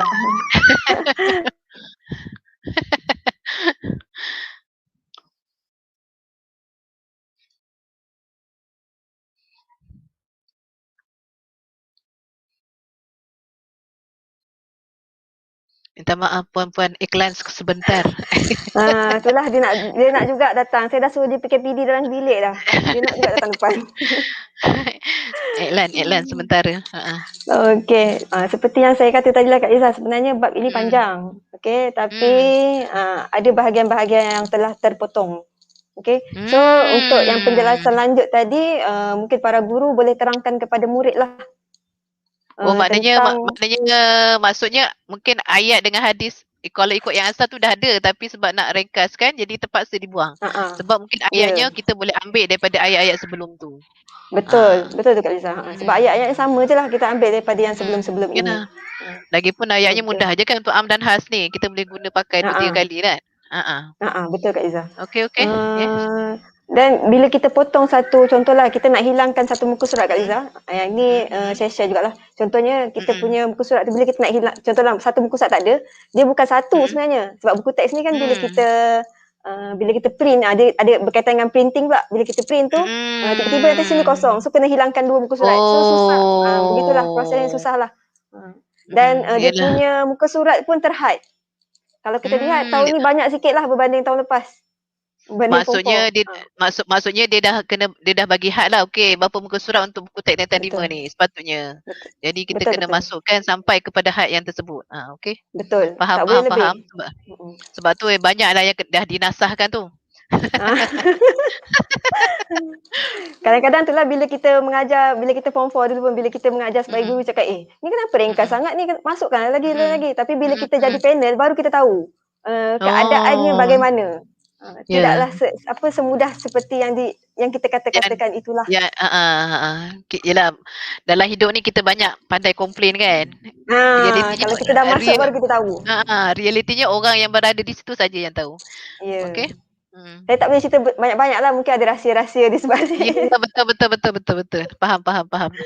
Okey. Kita boleh teruskan tajuk yang kedua kot. Betul ada muka ayat. Untuk PBD, untuk tajuk am dan has ni kita banyak kena buat latihan lah. Maksudnya kalau budak kita banyak soal jawab di lisan dan latihan baru kita boleh ambil markah PBD kan. Sebab tajuk ni kan susah sikit. Betul. Tajuk ni biasanya kita teranglah dekat budak untuk budak lebih mudah faham lah. Untuk budak kita lebih mudah faham. Maknanya kalau contoh tadi kan, bila kita bagi ayat tu, kita minta dia, maksudnya bila kita dah terang tu, kita bagi contoh ayat, kita minta dia dia nyatakan mana alamatnya yang ini. Tentukan. Kalau rujuk kepada soalan-soalan SPM yang lalu pun banyaklah dah keluar untuk am dan has ni yang boleh guru ambil soalan tersebut sebagai latihan lah kepada murid. Kita boleh gunakan soalan-soalan SPM tahun lepas lah kan untuk PBD, untuk memahirkan budak lagi. So tak ada masalah sebenarnya ya ustazah sekalian. Saya rasa untuk isu mutlak dan muqayyad juga buat masa ni saya tidak menerima isu lagi lah tentang mutlak dan muqayyad. Saya perasan ada bila saya buka buku KBSM malam tadi di muka surat 100 pengertian mutlak kan? Okey. Dalam istilah tu kalau kita buka buku KBSM dia tidak ada lafaz dari segi istilah. Kalau kita tengok sini mutlak ialah lafaz khusus yang menunjukkan satu atau beberapa perkara, tapi dalam KBSM dia tidak ada perkataan khusus tu. Perkataan khusus tu tak ada. Lafaz yang menunjukkan satu atau beberapa perkara. Jadi bila dalam KSSM dia ada lafaz khusus. Ada penambahan perkataan khusus tu. Okey, so saya respon sikitlah Kak Liza. Yang ini setelah saya rujuk daripada panel, maksudnya yang bab ni panel lain lah yang buat. Okey. So setelah saya rujuk daripada panel itu menyatakan kepada saya maksud ini diambil daripada kitab Usul Fiqh Wahbah Zuhaili. Memang dalam kitab tersebut telah dinyatakan seperti ini, sebab itulah seperti inilah definisi yang dikeluarkan. Okey. Jadi sekarang ni kesimpulannya banding beza buku lama dengan buku baru tu perlu berhati-hati jugalah ya. Maksudnya kita tak kata buku lama salah dan kita tak kata buku baru salah. Ya, maksudnya betul. Tapi bila kita rujuk kepada, sebab kan macam kita ada proses yang panjang dalam penilaian buku ini, tiada teguranlah daripada panel untuk keperluan untuk mengubahnya, maka panel pun stay lah dengan ketetapan ini. Maksudnya tak ada pun perubahan. Yelah, kita nak menjawab soalan-soalan cikgu-cikgu lama ni kan. Kenapa kat sini ada, kenapa ni tak ada. Jadi nanti dia kata yang baru ni salah, yang lama tu yang betul. So macam tu lah. Jadi maksudnya sebab akak percaya panel yang menulis tu memang dia, kalau kita tengok daripada segi latar belakang tu, dia memang orang yang terlibat dengan syariah kan. Khas kan. Jadi mestilah memang orang yang berkaitan. Orang yang berkaitan lah. Dua-duanya tu pula daripada Pusat Kajian Syariah. Okey. Terima kasih atas penerangan. Dan orang yang terlibat dalam kita sebagai pemeriksa, orang yang terlibat sebagai penyemak pun memang orang yang dalam bidang ini. Maksudnya penyemak-penyemak kita pun memang dalam bidang inilah, bukan luar bidang lah. Yalah. So seperti yang panel nyatakan tadi, memang diambil daripada, maksud ini kita ambil daripada kitab Usul Fiqh Wahbah Zuhaili. So rakan guru boleh rujuklah kepada kitab tersebut dalam tulisan bahasa Arab lah, kitab tersebut untuk rujukan. Okey. Ada soalan tak dengan kawan-kawan?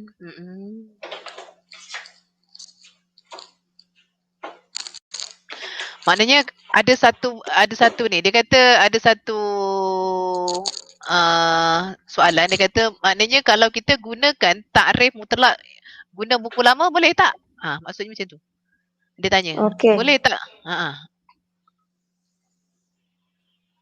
Boleh tak kita gunakan takrif mutlak tu ikut buku KBSM? Kita tak ikut buku KSSM. Sebab cikgu mahir. Kalau jawapan saya tak boleh lah, sebab kita dah guna kita punya buku baru. So kita kena guna buku baru kita lah. Saya pun nak jawab macam tu juga tadi. Buku lama tu sebagai panduan untuk lebih pemahaman boleh lah. Sebab budak kita pun didedahkan buku baru, bukan buku lama kan. Jadi kalau nanti nanti kalau kita nanti masuk akal, kalau kita dedahkan buku lama, nanti budak tak ada pun dekat buku baru ni. Jadi budak pun jadi confused. Jadi semakin banyak confused, semakin tak nak menjawab pula bahagian usul fiqh ni, sebab dia susah kan. Dah lah nak memujuk budak menjawab usul fiqh ni satu hal. Ya, budak kita ramai yang tak suka nak jawab usul fiqh sebab dia rasa susah. Bila kita terang-terang pun lama-lama dia blur. Dia pandang kita balik. Okey. Kalau kita tanya dia faham. Konon faham. Tapi macam tu lah. Sama lah Kak Liza, mana-mana budak pun. Tapi suka saya nyatakan lah, macam kita guru, kita nampak perbezaan di antara KBSM dan juga KSSM. Tapi anak murid kita ni memang dia lahir-lahir dia KSSM. So dia tak nampak perubahan-perubahan tersebut. So bila kita sampaikan ilmu yang ini, dia akan serap ilmu yang ini je lah. Dia tak ada anasir luar tu. Ya, betul. Jadi menjawab lah ya. Kak Arab boleh menjawab lah soalan. Jangan gunakan buku lama Ustazah ya, gunakan buku baru. Buku lama tu untuk rujukan sendiri tak apa. Okey, tajuk yang ketiga, kau ada? Okey, tajuk yang ketiga berkaitan dengan nasah. Nasah. Okey, cuma ada isu hari tu tentang nasah ini. Sekejap saya tengok balik. Saya perasan ada isu tentang tersilap ke tersalah ke tentang nasah. Muka surat 114. Malam tadi saya perhatikan nasah bacaan dan hukum, bentuk nasah. Contoh hukum hadanah. Tapi dia bagi dalil rada'ah. Kat situ mungkin ada pembetulan lah dekat situ. Okey, betul Kak Liza. So, rakan guru boleh take note lah pada halaman 114 di mana contoh ini, hukum hadanah ini boleh pangkah lah. Okey, tukar kepada rada'ah. Makluman. Ralat lah, tak sengaja. Ralat. Yang ni yang kita tak sengaja lah, ampun lah, minta maaf. Nama pun manusia. Manusia ni pun tak lepas daripada kesilapan. Daripada kesilapan. Dan sebenarnya bila kita rujuk panel cakap dia perkataan ini dia tak tulis. Mungkin ada tambahan daripada pihak editor, tambahan daripada mana-mana, dan bila berlakunya penyemakan, mungkin penyemak pun terlepas pandang perkataan ini. Bukanlah bermaksud kami tidak mahu bertanggungjawab, tak, maksudnya benda ini mungkin kesilapan yang kita terlepas pandang lah. Yelah, buku-buku lama pun ada kesilapan kan, apatah lagi buku baru, betul tak?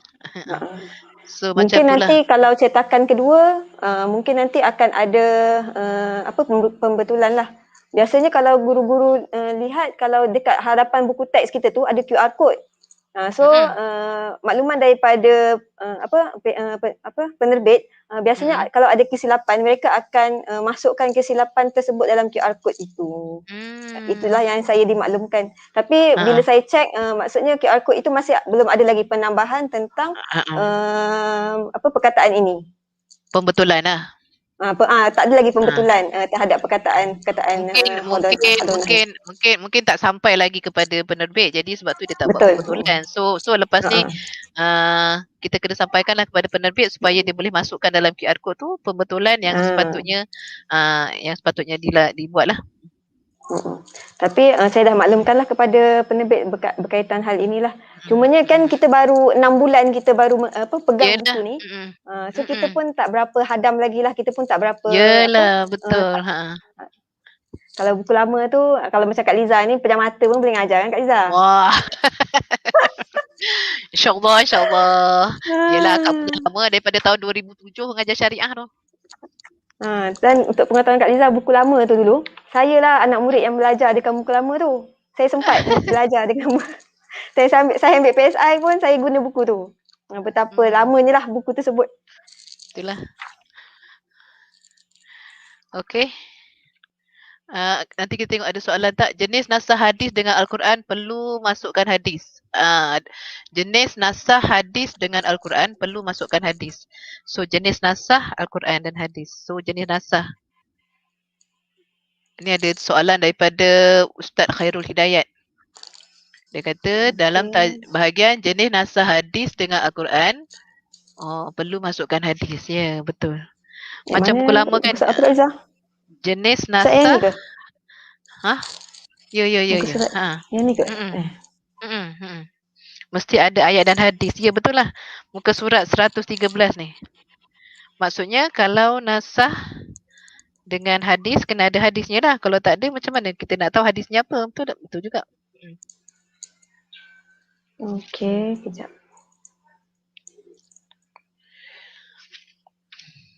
Sebab buku lama tu kalau nasah Al-Quran dengan hadis, ada Al-Quran atas, bawahnya hadis kan?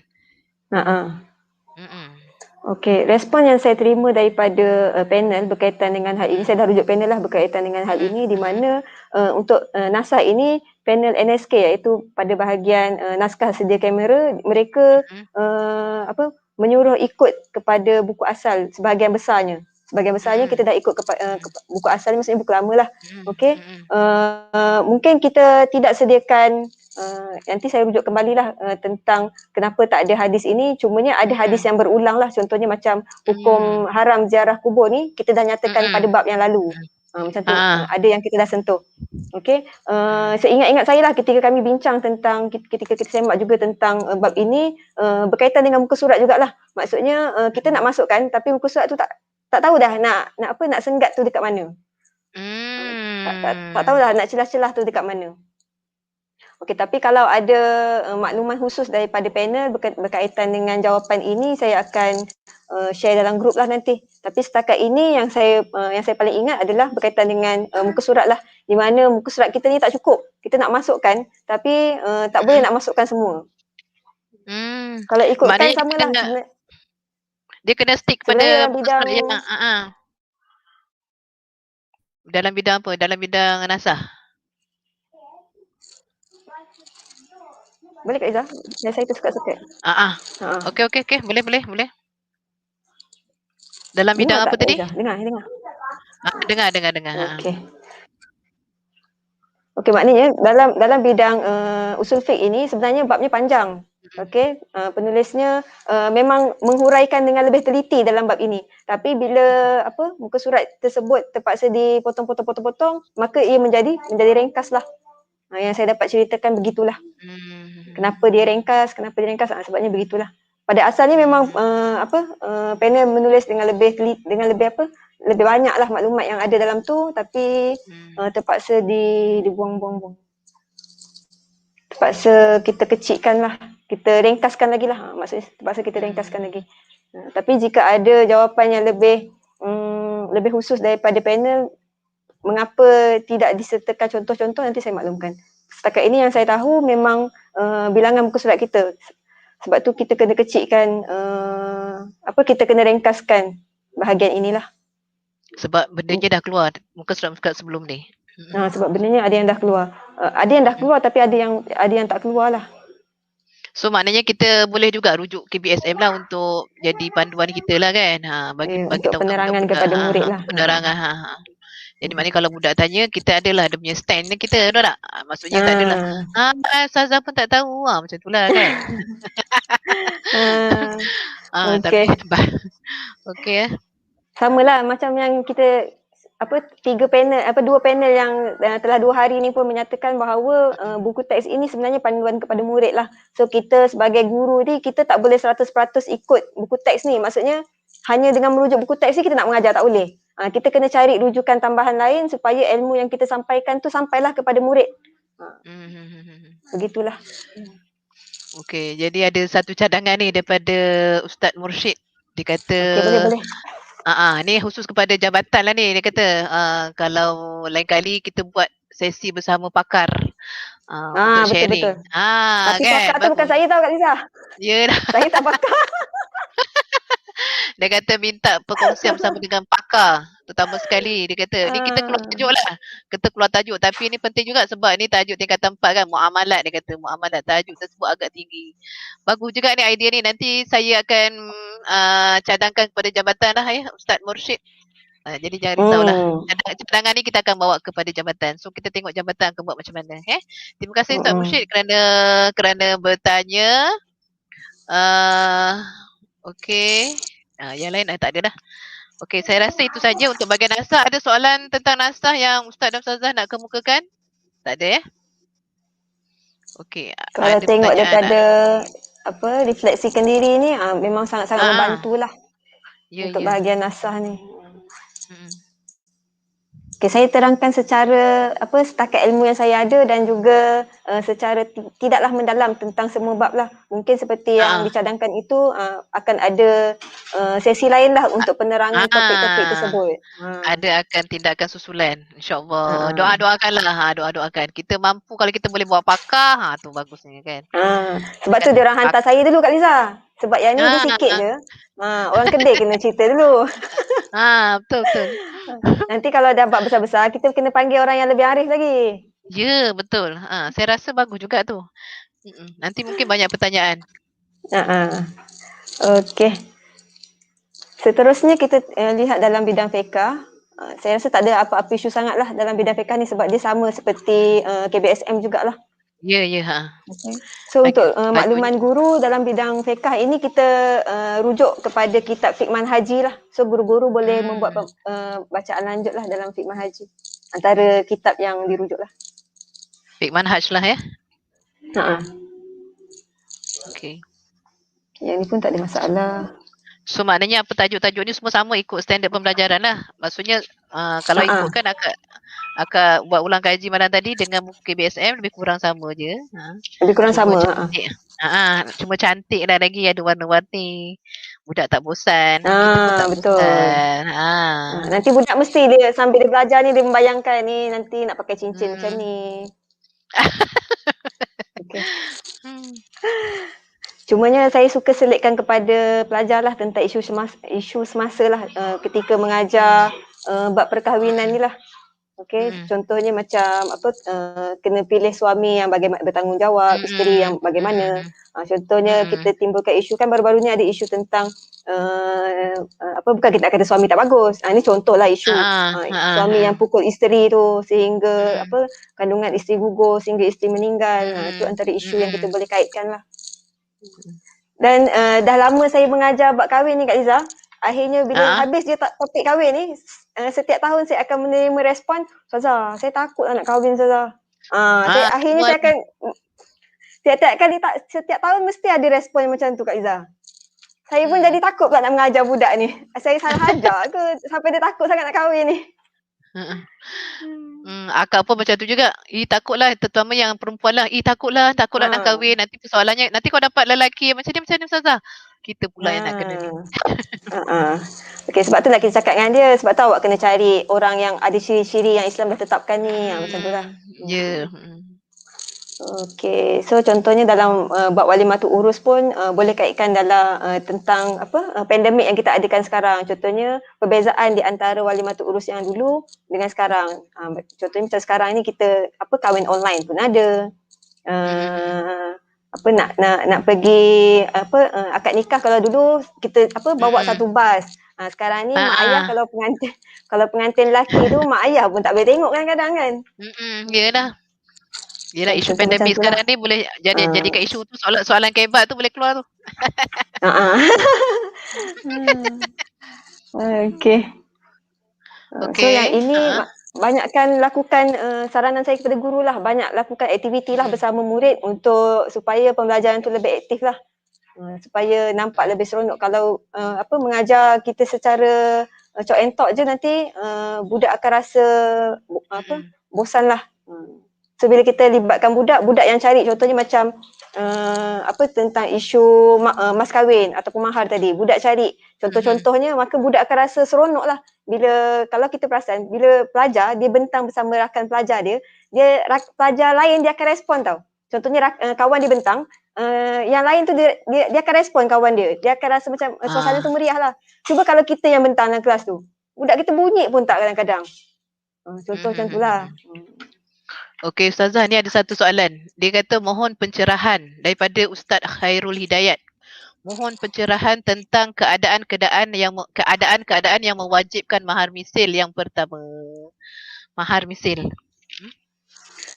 Mohon pencerahan. Mahar misil yang pertama. So kita kena tengok mahar lah ni. Mahar misil.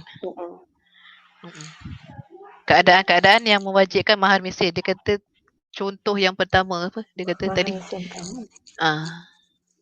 mohon pencerahan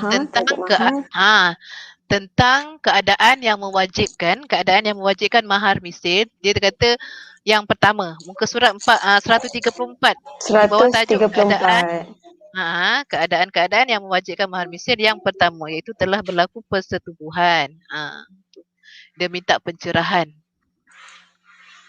Yang ini ke Kak Liza? Ya yang tu. Sini. Pencerah. Ya betul. Keadaan yang mewajibkan mahar misil. Dia minta pencerahan untuk mahar misil yang pertama. Untuk contoh yang pertama lah tu, telah berlaku persetubuhan bagi akad perkahwinan yang rosak seperti perkahwinan yang tak cukup rukun atau syarat. Itu dia minta pencerahan. Nampak jumpa 134. Yang ni. Ya.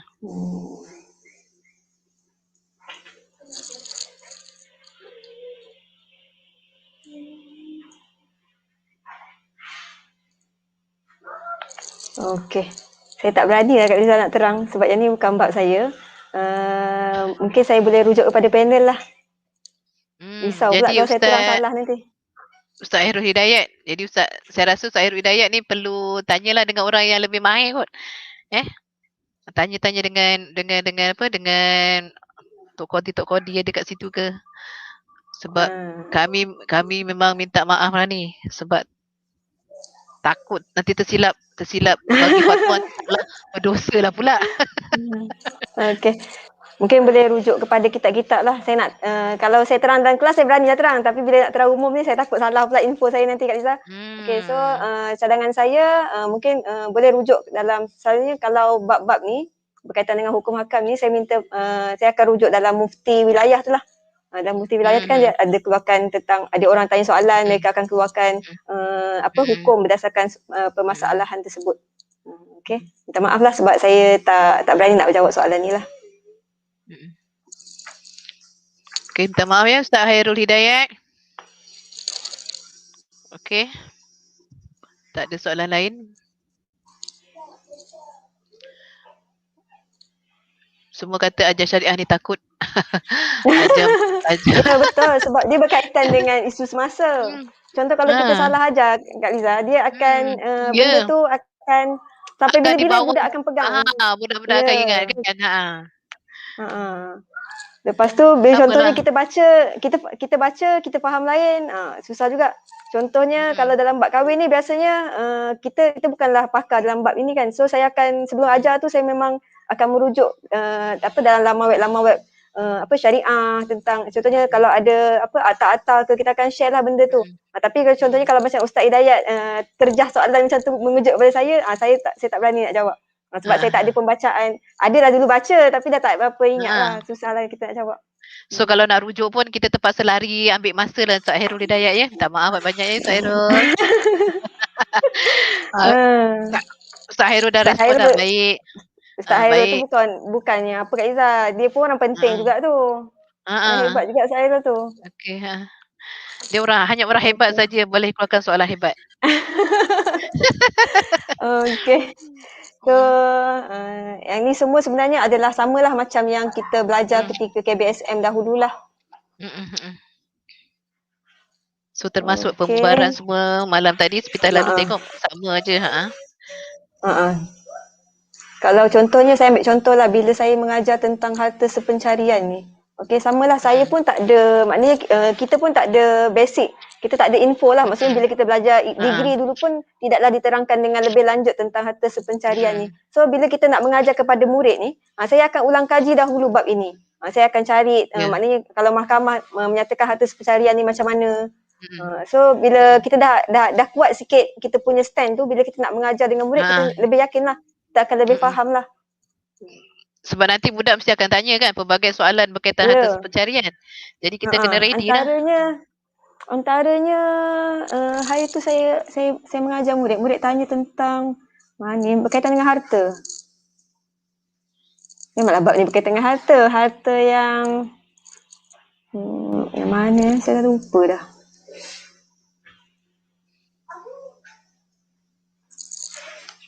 Contoh macam ni, hasil sumbangan langsung kedua-dua suami, hasil sumbangan tidak langsung pasangan. Ni budak tanya saya lah. Habis tu Ustazah kalau isteri dia bagi nasihat pun isteri dia ada hak ke terhadap harta sepencarian? So saya akan cakap lah, memang hasil pembacaan saya memang ada hak. Tapi tak adalah maksudnya 50%. Dia ada hak tu berdasarkan berapa persen yang hakim akan tentukan lah. Itu antaranya lah. So harta-harta sepencarian ni kalau contohnya dalam ketika dalam perkahwinan tersebut, contohnya lah sebelum berkahwin memang isteri tu dah ada tanah. Tu harta isteri lah kan. So bila dah berkahwin, tanah itu dimajukan bersama-sama. Maka tanah itu juga kalau contohnya berlakunya proses perceraian, maka bolehlah untuk dituntut sebagai harta sepencarian juga. Itu antara contohlah. Maknanya kita ni kena mencari ilmu lagi lah. Macam saya pun ilmu yang masih macam saya kata saya kedai sangat, ilmunya pun cetek lagi. So setiap kali saya nak mengajar memang saya akan rujuk pelbagai sumber lah. Okey, ni ada satu soalan daripada Ustazah Sofwanah daripada Sekolah Agama ni. Dia kata minta pencerahan muka surat 158 Jenis-jenis nafkah berkenaan perempuan yang disetubuhi secara syubhah, seperti tersalah melakukan persetubuhan dengan wanita yang disangka isteri. Mohon pencerahan, dia kata. Perempuan yang disetubuhi secara syubhah. Jenis nafkahnya, kat situ dah tulis kan, tiada nafkah atau tempat tinggal. So nak pencerahan yang macam mana ya Kak? Maksudnya? Yelah, maksudnya kalau perempuan tu disetubuhi, agaknya maksud perempuan yang disetubuhi secara syubhah ke? Adakah dia nak maksud yang itu? Kalau contohnya perempuan yang disetubuhi secara syubhah ni, contohlah, kita ambil contoh contoh suami tu mungkinlah apa? Suami kembar. Blackout ke sama perempuan yang bukan isteri dia. Yang disangka isterinya. Maka rupanya bukan. Dia akan duduk dalam kategori inilah. Ataupun kembar kan. Kembar. Kembar rupanya salah. Blackout. Jadi kalau berlaku mungkin begitulah kot soalan yang Ustazah tu tanya. Ya, Ustazah harap boleh menjawab ya. Jadi kalau berlakunya apa? So kalau berlaku perkara ini, maka wanita tersebut tidak mendapat nafkah ataupun tidak mendapat tempat tinggal.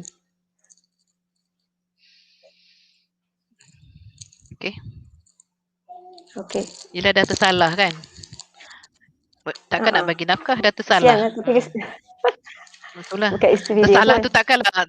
Tersalah tu janganlah berulang pula. Sekali je lah kan. Tersalah. Amboi. Sampai banyak kali tu bahaya Kak Liza.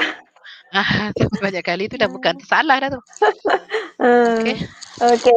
So kalau kita lihat pada muka surat 1-6, kita masuk dalam bidang jenayah. Ni ada nanti ada satu soalan lagi. Dia kata daripada Ustazah Nisahrul Rafi'ah. Buku KBSM ada tajuk zihar, dalam buku KSSM kenapa tak ada? Bagus soalan yang bagus ni Ustazah Nisahrul Rafi'ah. Dalam KBSM ada tajuk zihar. Tapi kenapa zihar dalam KSSM kenapa tak ada? So boleh jawab kot. Soalan yang cantik. Yang itu pun saya nak terangkanlah tadi, tapi saya terlupa dia. Okey, berkaitan dengan zihar. Okey. Kalau kita lihat kepada isu semasa lah, macam contohnya dekat Malaysia ni, kita jarang lah sebenarnya dengar perkataan dengar kes-kes berkaitan dengan zihar. Kejap ni.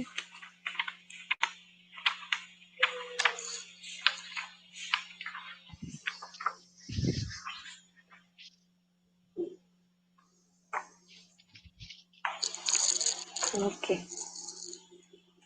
So kalau kita lihat dekat dalam kita punya DSKP pun dia tidak spesifik lah.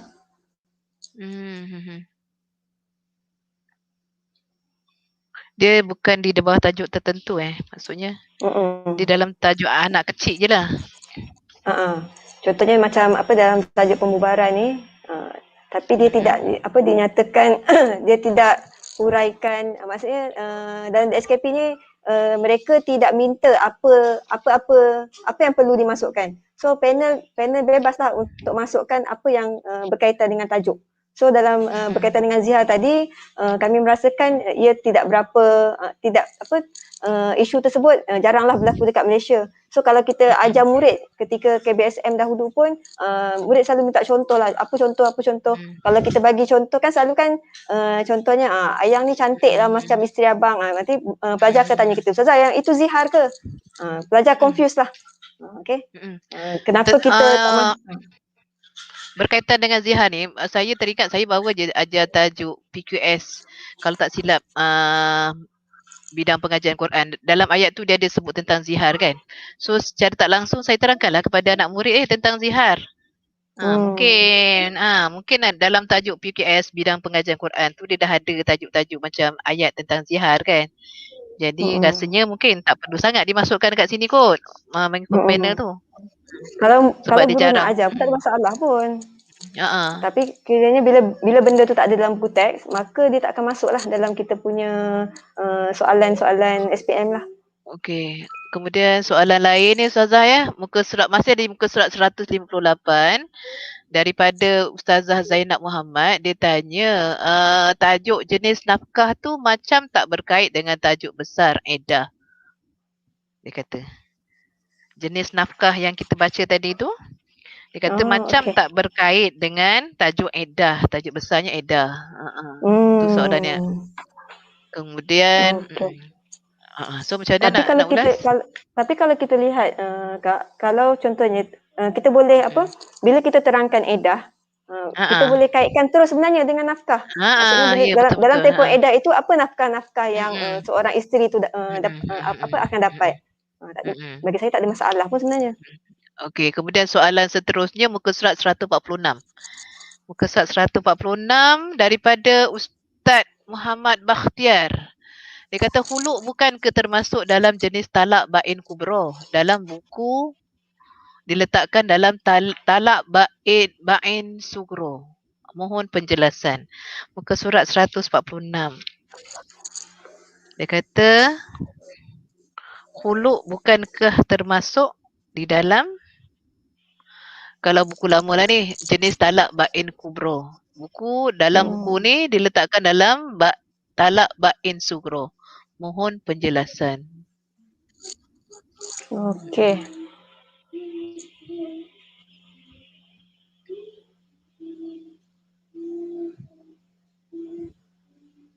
$146. Yang ni kan? 146 tak ada pun 146. Muka surat 146 huluk. 146 bukan huluk.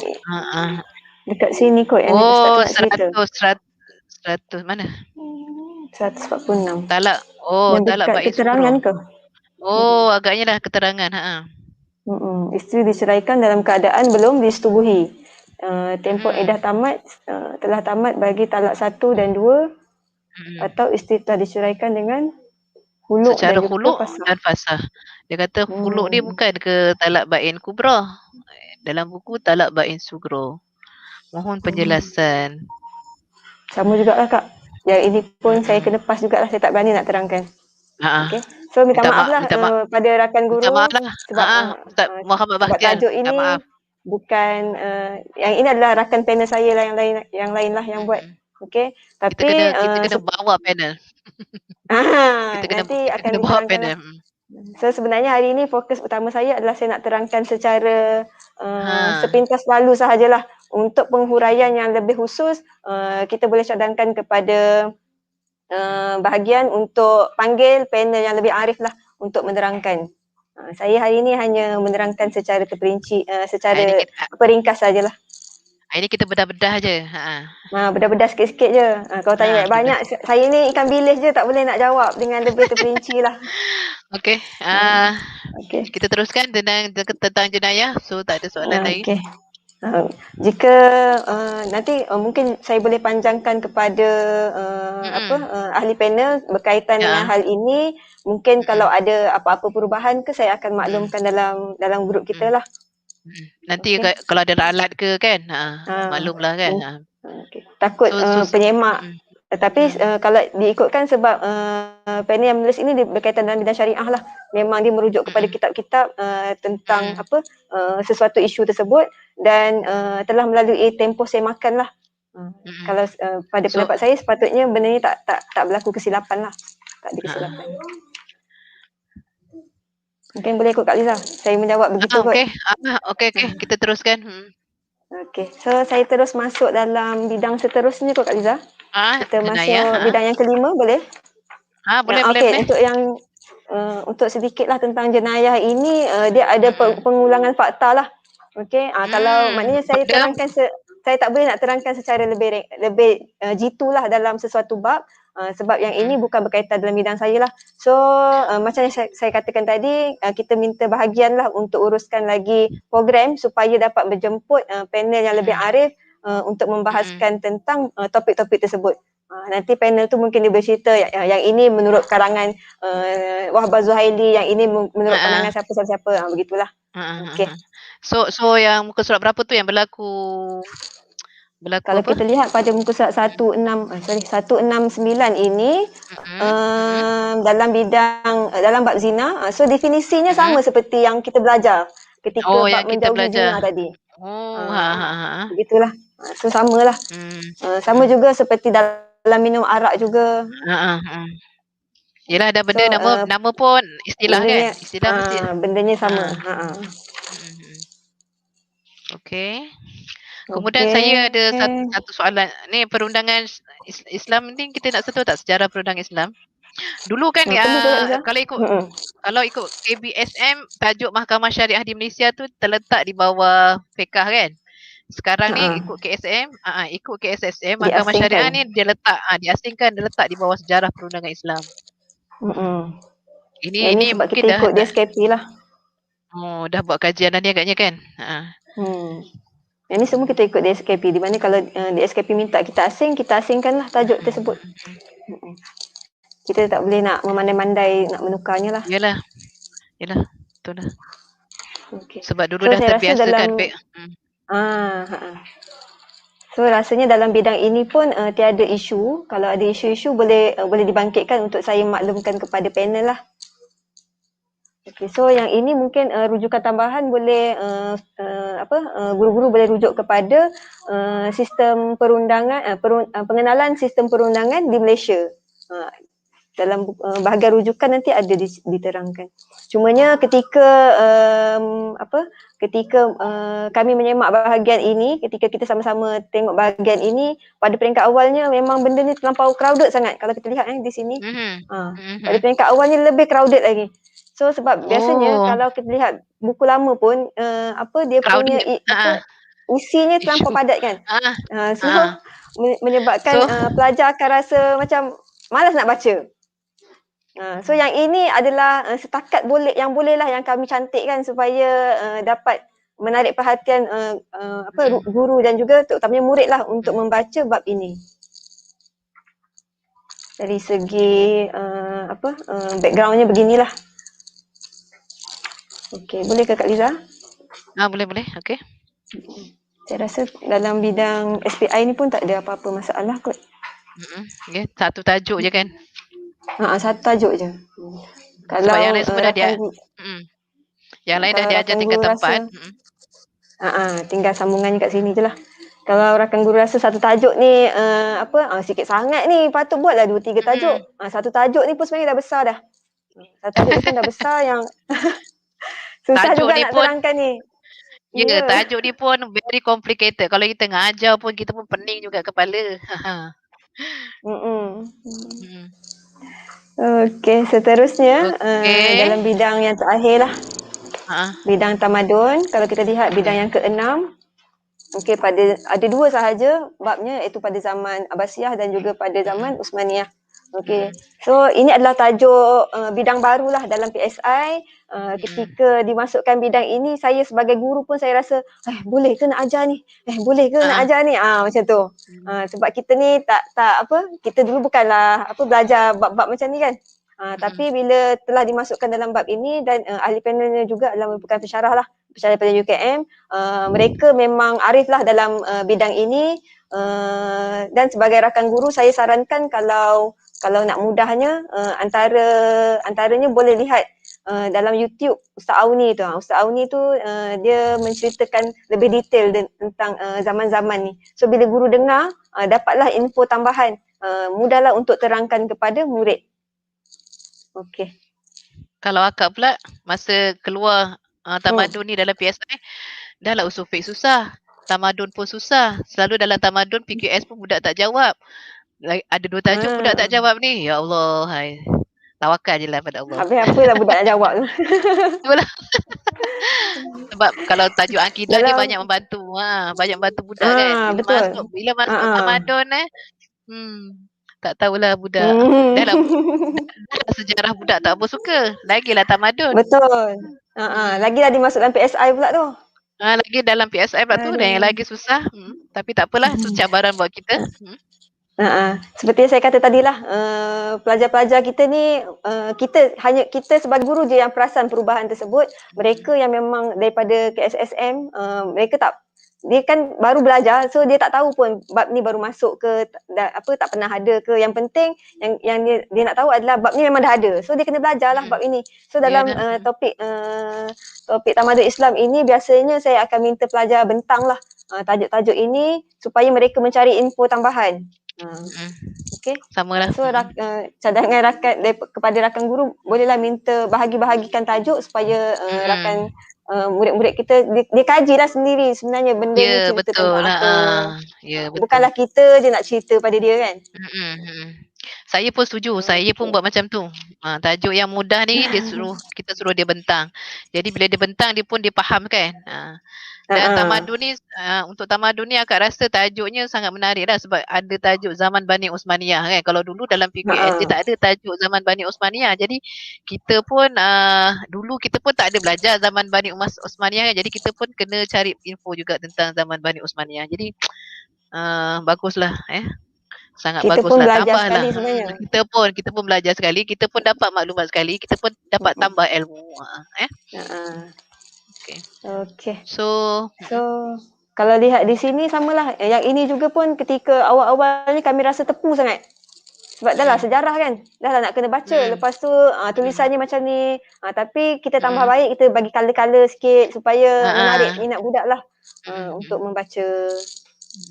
Okey, so dalam DSKP kita tak nyatakan. Okey, dalam DSKP kita tidak dinyatakan tokoh ilmuwan yang masyhur tu siapa.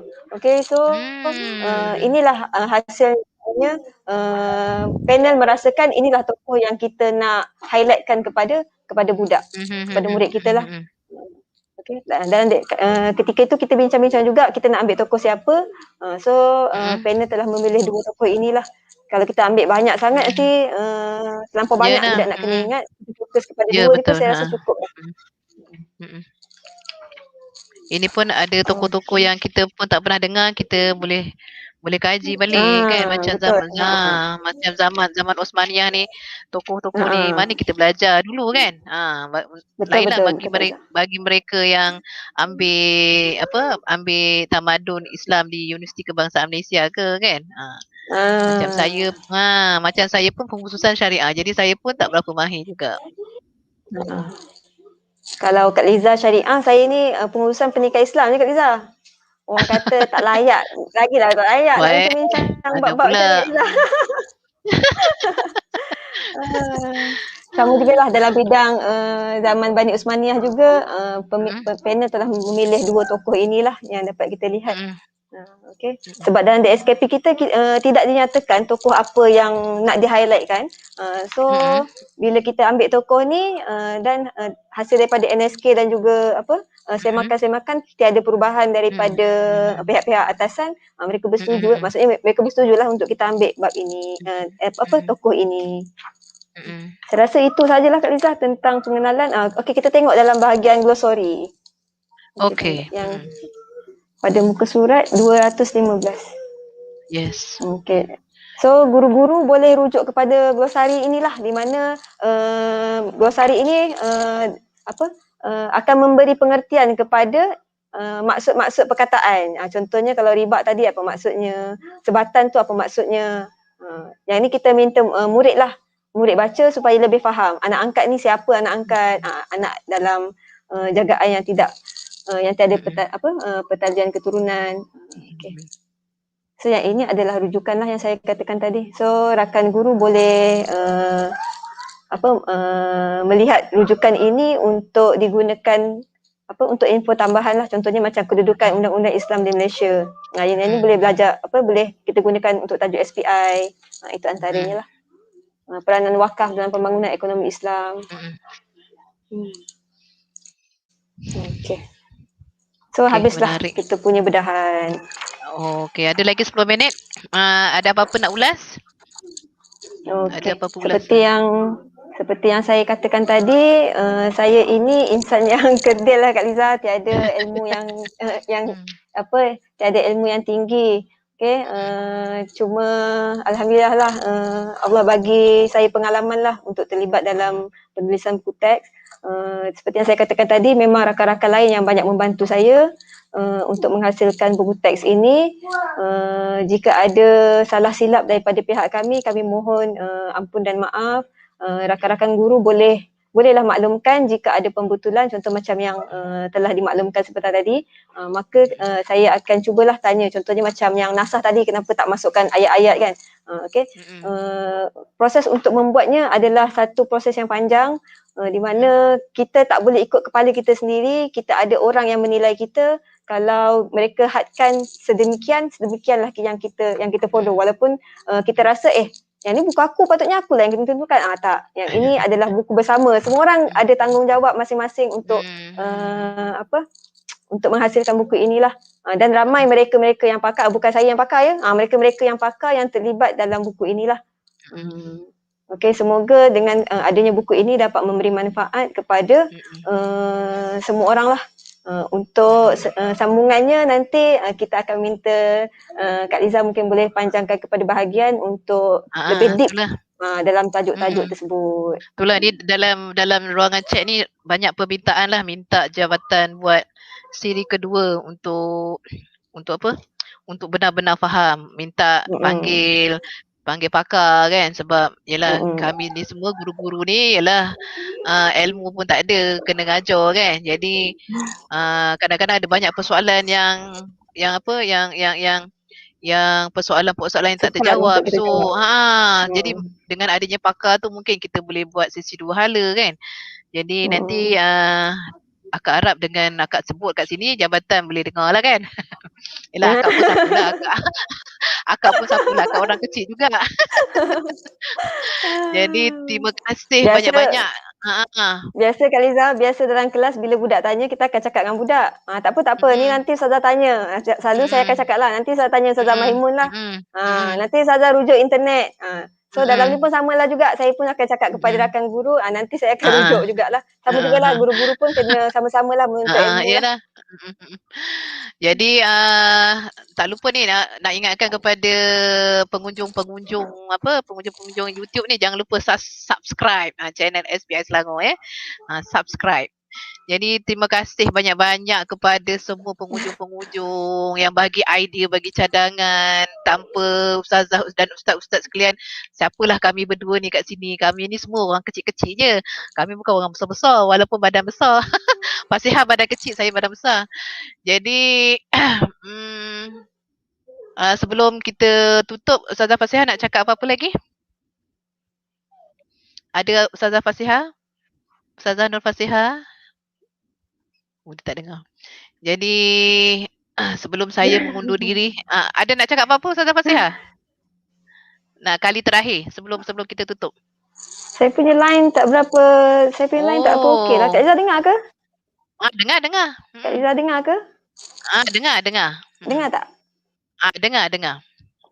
Dengar. Akak dengar. Sangat jelas. Line saya tak berapa okey lah pula. Okey. Jadi saya okey dengar Kak Liza? Line dengar. tak okey.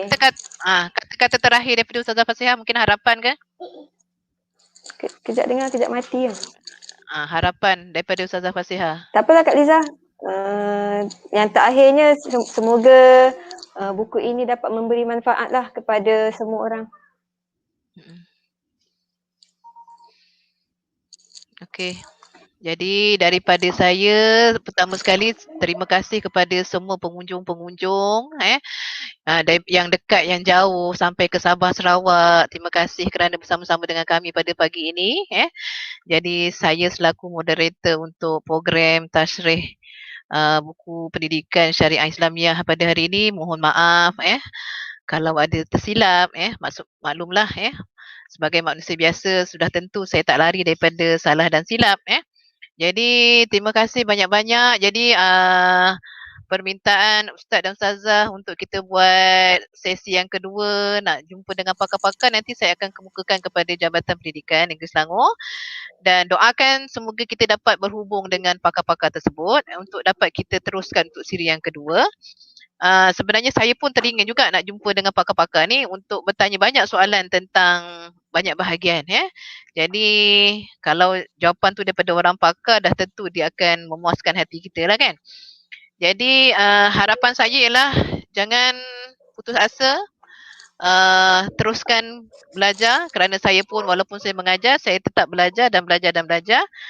Dan sama-samalah kita berdoa semoga kita terlepas daripada pandemik yang menakutkan ini dan kita dapat bersua muka dengan anak-anak murid kita, dapat mendidik mereka dengan lebih seronok lagi, sebab bila kita gunakan secara online ni kita rasa keseronokan tu dah hilang, tapi ada sesi lain pula, maksudnya kita kena kreatif pula untuk macam mana nak tarik mereka.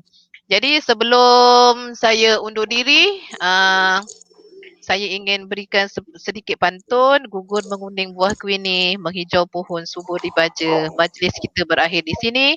Salah dan silap lupakan saja. Sebarang kelemahan harap dimaafi. Segala kerjasama sangat dihargai. Terima kasih sekalung budi. Kenangan dan indah simpanlah di hati. Semoga kita berjumpa lagi. Wan Empuk, Wan Manini, Gunung Daik, Gunung Singgalang. Yang buruk tinggal di sini, yang baik bawalah pulang. So aku qauli hadza wa astaghfirullahalazim li wa lakum. Wassalamualaikum warahmatullahi wabarakatuh. Kita akhiri dengan tasbih kafarah dan suratul asri.